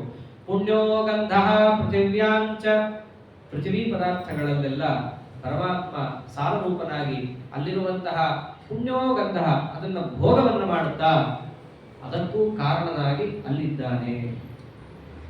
ಇಲ್ಲೆಲ್ಲ ಒಂದು ಪ್ರಶ್ನೆ ಬರುತ್ತೆ, ಅಲ್ಲ ಡೈರೆಕ್ಟ್ ಆಗಿ ಪೃಥ್ವಿಯಲ್ಲಿದ್ದಾನೆ ಅಂತ ಹೇಳೋ ಬದಲು ಅದ್ಯಾಕೆ ಪೃಥ್ವಿಯಲ್ಲಿ ಇಲ್ಲಿದ್ದಾನೆ ಅಲ್ಲಿದ್ದಾನೆ ಅಂತ ಹೇಳ್ಕೊಂಡು ಬಂದ? ಪೃಥ್ವಿಯಲ್ಲಿ ಗಂಧದಲ್ಲಿ, ನೀರಲ್ಲಿ, ರಸದಲ್ಲಿ ಯಾಕೆ ಹೇಳ್ಕೊಂಡು ಬಂದಿದ್ದಾನೆ? ಹಿಂದೆ ಒಂದು ಅಂಶದಿಂದ ಹೇಳ ಆಗಿದೆ, ಭೂಮಿರಾಪೋ ನದೋ ವಾಯು ಕಂದಿಶ ಅಂತ ಹೇಳ ಆಗಿದೆ ಒಂದು ಅರ್ಥದಲ್ಲಿ. ಆದರೆ ಈ ದೃಷ್ಟಾಂತವನ್ನ ಹಿಂಗೆ ಹೇಳ್ತಿರೋದ್ರಿಂದ ಒಂದು ಸ್ವಾರಸ್ಯ ಏನಿದೆ ಅಂತಂದ್ರೆ, ಪರಮಾತ್ಮ ಈ ಅಷ್ಟವಿಧವಾದ ಪ್ರಕೃತಿಯನ್ನು ಬಳಸಿಕೊಂಡು ಸೃಷ್ಟಿಯನ್ನು ಮಾಡ್ತಾನೆ. ಹೇಗೆ ಮಾಡ್ತಾನೆ? ಈಗ ಬಟ್ಟೆಯನ್ನು ಒಬ್ಬ ನೇಕಾರ ತಯಾರು ಮಾಡ್ತಾನಲ್ಲ, ಹಾಗೆ ತಯಾರು ಮಾಡ್ತಾನೆ ಅನ್ಕೊಂಡ್ಬಿಟ್ಟಿರಿ, ಹಾಗಲ್ಲ. ಅವನು ಹೇಗೆ ತಯಾರು ಮಾಡ್ತಾನೆ? ಯಾವ ಬಣ್ಣದ ತಂತು ನೂಲಿರುತ್ತೋ ಅದನ್ನು ತಗೊಂಡು ತಯಾರು ಮಾಡಿ, ನೀಲಿ ಬಣ್ಣದಿದ್ರೆ ನೀಲಿ ಬಟ್ಟೆ, ಕೆಂಪಿದ್ರೆ ಕೆಂಪು ಬಟ್ಟೆ ಹಿಂಗಾಗತ್ತೆ. ಹೊರತು ಆ ತಂತುವಿನ ಬಣ್ಣವನ್ನ ಬದಲಾಯಿಸುವ ಶಕ್ತಿಯನ್ನ ಅವನು ಹೊಂದಿರಲ್ಲ. ಪದಾರ್ಥ ಹೇಗೆ ಸಿಗುತ್ತೋ ಅದು ತಯಾರು ಮಾಡ್ತಾನಷ್ಟೇ. ಹಾಗೆ ಪರಮಾತ್ಮನು ತಂದ್ಕೊಂಡ್ಬಿಟ್ರೆ ಇಲ್ಲ, ಪದಾರ್ಥ ಸಿಕ್ಕಿದ್ದನ್ನ ತಯಾರು ಮಾಡೋನಲ್ಲ ಅವನು. ಆ ಪದಾರ್ಥದ ಒಳಗಿರೋದು ಹೊರಗಿರೋದು ಅದೆಲ್ಲವನ್ನೂ ಕೂಡ ತನ್ನ ಧೀರದಲ್ಲಿ ಇಟ್ಟುಕೊಂಡವನು. ಮಣ್ಣನ್ನ ಕುಂಬಾರ ತರ್ಬೋದು, ಆದ್ರೆ ಮಣ್ಣನ್ನು ತಯಾರು ಮಾಡೋದ್ರೆ ಅವನ ಕೈಲಿ ಆಗಲ್ಲ. ಪರಮಾತ್ಮ ಹಂಗಲ್ಲ, ಅವನು ಅದನ್ನೂ ತಯಾರು ಮಾಡ್ತಾನೆ, ಅದರೊಳಗೂ ಇರ್ತಾನೆ, ಅವನು ಎಲ್ಲವನ್ನೂ ಮಾಡೋದಲ್ಲ. ಇದನ್ನೇ 2ನೇ ಸ್ಕಂದ ಭಾಗವತದಲ್ಲೆಲ್ಲ ತಿಳಿಸ್ತಾರೆ. ಆ ಪದಾರ್ಥಗಳ ಸೃಷ್ಟಿ ಆಗ್ತಾ ಆಗ್ತಾ ಹೇಗಾಯ್ತು ಅಂದ್ರೆ, ಶಬ್ದದಿಂದ ಆಕಾಶ, ಆಕಾಶದಿಂದ ಸ್ಪರ್ಶ, ಸ್ಪರ್ಶದಿಂದ ವಾಯು, ವಾಯುವಿನಿಂದ ತೇಜಸ್ಸು, ತೇಜಸ್ಸು ಅಂತ ಹೇಳೋಕ್ಕೂ ಮುಂಚೆ ಆ ತೇಜಸ್ಸಿನಲ್ಲಿರುವಂತಹ ಒಂದು ರೂಪ. ಆ ಸೃಷ್ಟಿ ಕ್ರಮವನ್ನು ನಾವು ಸರಿಯಾಗಿ ಅರ್ಥ ಮಾಡಿಕೊಂಡಾಗ, ಈ ಭಗವದ್ಗೀತೆಯನ್ನು ನೋಡಿಕೊಂಡಾಗ ಆಗುವಂತ ಇದೇ ಬೇರೆ, ಮನಸ್ಸಿಗೆ ಅನುಭವನೇ ಬೇರೆ ಆಗುತ್ತೆ. ಆದ್ದರಿಂದ ಪರಮಾತ್ಮ ಇಲ್ಲೇನು ತಿಳಿಸ್ತಾ ಇದ್ದಾರಲ್ಲ, ಒಂದೊಂದು ಅಂಶ. ಯಾಕೆ ನೀರಿನಲ್ಲಿದ್ದೀನಿ ಅಂತ ಅಷ್ಟೇ ಹೇಳಿ, ನೀರಲ್ಲಿ ರಸದಲ್ಲಿದ್ದೀನಿ, ರಸ ನಾನು ಯಾಕೆ? ಆ ನೀರನ್ನು ನಾನೇ ಹಿಡಿತದಲ್ಲಿ ಇಟ್ಕೊಂಡವನು, ನೀರಿನಲ್ಲಿರುವಂತಹ ರಸವನ್ನು ನಾನೇ ಹಿಡಿತದಲ್ಲಿ ಇಟ್ಕೊಂಡಿದ್ದೀನಿ. ನೀವು ಹೊರಗಡೆ ಎಲ್ಲ ಅದನ್ನು ಮಾಡ್ಲಿಕ್ಕೆ ಆಗಲ್ಲ. ಮಣ್ಣು ತಂದ್ಕೊಂಡ್ರೆ ನೀವು ಅಡಿಕೆ ಮಾಡ್ತೀಯ ಅಷ್ಟೇ. ಮಣ್ಣು ಅಂತಂದ್ರೆ ಮಣ್ಣು ತಗೊಂಡ್ಬರ್ತಾರೆ, ಮಣ್ಣು ಮಾಡೋದ್ರೆ ಅವ್ರ ಮೇಲೆ ಮಾಡ್ಲಿಕ್ಕೆ ಆಗಲ್ಲ. ಆದ್ರೆ ನಾನು ಹಂಗಲ್ಲ, ನನ್ನ ಕರ್ತೃತ್ವ ಅದಕ್ಕೂ ಮೀಲಾದದ್ದು. ಹಿಂದೆ ಬರೀ ಕರ್ತೃತ್ವವನ್ನಷ್ಟೇ ಹೇಳಿದ್ರು, ಇಲ್ಲಿ ಆ ಕರ್ತೃತ್ವ ಎಷ್ಟು ದೊಡ್ಡದಿದೆ ಪರಮಾತ್ಮನದ್ದು ಅಂತ ತಿಳಿಸ್ತಾ ಇದ್ದಾರೆ. ಅದಕ್ಕೆ ಇದನ್ನೇನಂತಿದ್ದು ವಿಜ್ಞಾನ ಅಂತ ಹೇಳ್ತಿದ್ರು. ಇದು ವಿಶೇಷವಾದ ಮಹಾತ್ಮ್ಯ. ಹಿಂದೆ ಜಗಜ್ಜನ್ಮಾಧಿಕರ್ತ ಅಂತ ಹೇಳಿದ್ದು ಸಾಮಾನ್ಯವಾಗಿ ತಿಳ್ಕೊಂಡಿತ್ತು. ಹೇಗಿದ್ದಾನೆ ಅನ್ನೋದು ಇಲ್ಲಿ ತಿಳಿಸ್ತಾ ಇದ್ದಾರೆ. ಹಾಗೆ ತೇಜಶ್ಚಾಸ್ಮಿ ವಿಭಾವಸೌ, ಅಗ್ನಿಯಲ್ಲಿ ಬೆಳಕು ಅಂತಂದ್ರೆ ನಾನೇ ಅಂತಂತಾರೆ. ಸುಡುವ ಶಕ್ತಿ ಅಗ್ನಿಯಿಂದ ಬರಬೇಕನ್ನೋದು ನಾನಿದ್ರಾಗತ್ತೆ ಅಂತ. ಜೀವನಂ ಸರ್ವಭೂತೇಷು, ಸರ್ವಭೂತೇಷು ಎಲ್ಲಾ ಮನುಷ್ಯರನ್ನು ಒಂದು ಜೀವನ ಅಂತ ಇರುತ್ತಲ್ಲ, ಆ ಜೀವನ ಯಾರು ಅಂತಂದ್ರೆ ನಾನು ಅಂತ. ಒಳ್ಳೆ ಸಾರ್ಥಕ ಜೀವನ ನಡೆಸೋದು ಅಂತಂತೀವಿ. ಯಾರ ಜೀವನ? ಪರಮಾತ್ಮನೇ. ಇವನು ಜೀವ ಅಷ್ಟೇ. ಅವನು ಯಾರು? ಅವನು ಜೀವನ. ಆ ಜೀವನ ಒಳಗಿದ್ದು ಅವನಿಗೆ ಪ್ರೇರಣೆಯನ್ನು ಮಾಡುತ್ತಾ, ಅವನ ಕೈಯಿಂದ ಕೆಲಸವನ್ನು ಮಾಡಿಸ್ತಾ, ಆ ಕೆಲಸದಿಂದ ಬಂದಿರುವಂತಹ ಸಾರಾಂಶವನ್ನು ತಾನು ಭೋಗವನ್ನು ಮಾಡುತ್ತಾ, ಸ್ಥೂಲವಾದದ್ದನ್ನು ಅವನಿಗೆ ಒದಗಿಸಿ, ಬಂದ ಪುಣ್ಯ ಪಾಪಗಳನ್ನು ಅವನಿಗೆ ಒದಗಿಸಿ ಅವನ ಮೇಲಕ್ಕೆ ಎತ್ತುವಂತಹ ಪ್ರಕ್ರಿಯೆ ಇದೆಯಲ್ಲ, ಅದನ್ನು ಮಾಡೋನು ಯಾರು? ನಾನು ಅಂತ ಪರಮಾತ್ಮ. ಜೀವನಂ ಸರ್ವಭೂತೇಷು ತಪಶ್ಚಾಸ್ಮಿ ತಪಸ್ವಿಷು.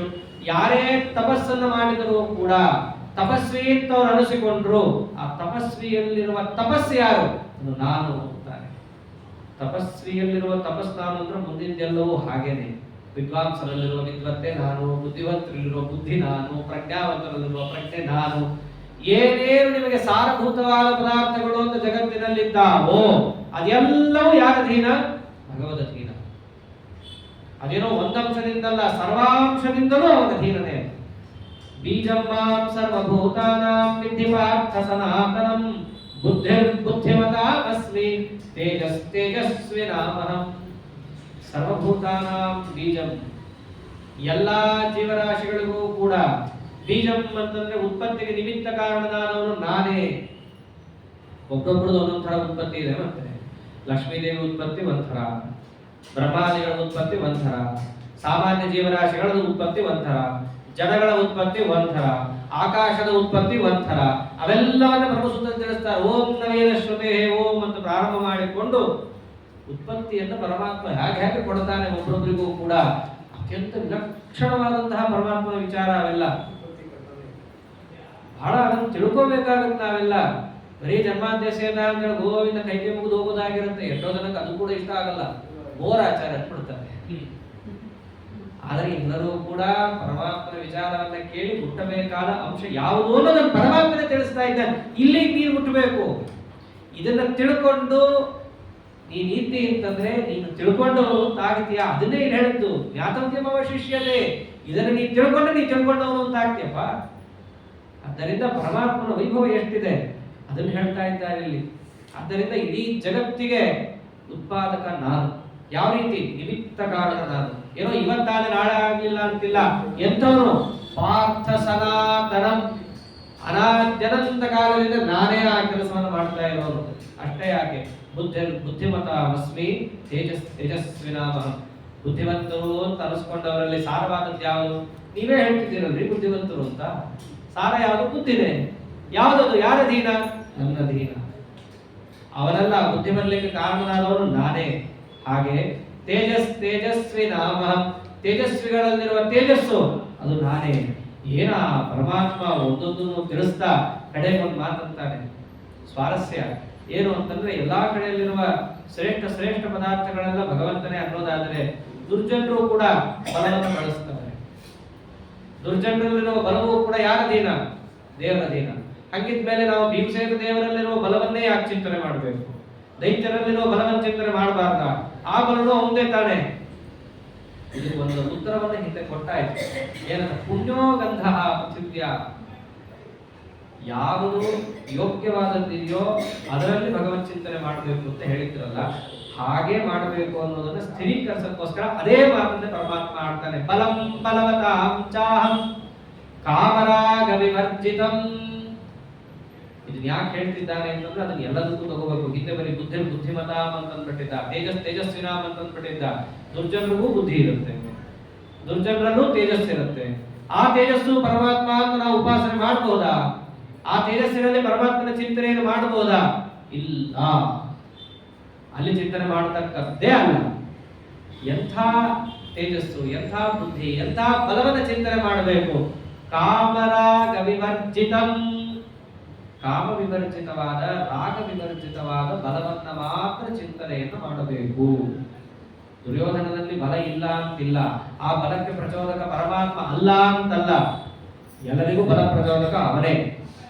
ಆದರೆ ಅಲ್ಲಿರುವ ಬಲವನ್ನ ಪ್ರತೀಕವನ್ನಾಗಿಟ್ಟುಕೊಂಡು ಅಲ್ಲಿ ಪರಮಾತ್ಮನನ್ನು ಉಪಾಸನೆ ಮಾಡತಕ್ಕದ್ದಲ್ಲ.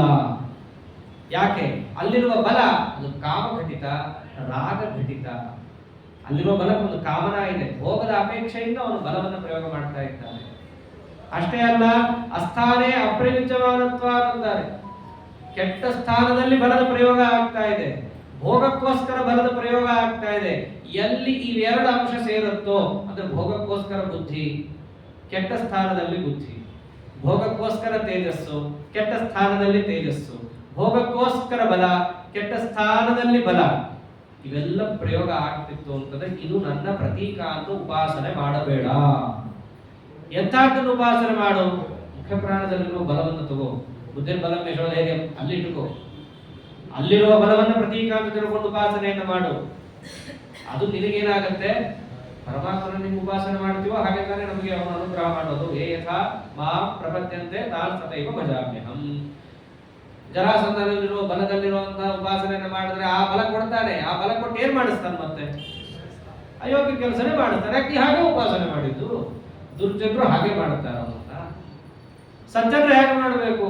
ಮುಖ್ಯ ಪ್ರಾಣ ದೇವರು ಯಾವ ಬಲಾತ್ಮಕರಿದ್ದಾರೋ ಅಂತಹ ಬಲದಲ್ಲಿ ಅದಕ್ಕೆ ಪ್ರಚೋದಕನಾಗಿದ್ದು ಜಗತ್ತನ್ನ ರಕ್ಷಣೆ ಮಾಡ್ತಾ ಇರೋರು ನೀನು ಒಂದು ಉಪಾಸನೆ ಮಾಡಿದರೆ ಕಿಂಚಿತ್ ನಮ್ಮ ಯೋಗ್ಯತಾನುಸಾರ ಆ ಬಲವನ್ನ ಕೊಟ್ಟು ನಮ್ಮ ಕೈಯಲ್ಲೂ ಏನ್ ಮಾಡಿಸ್ತಾನೆ?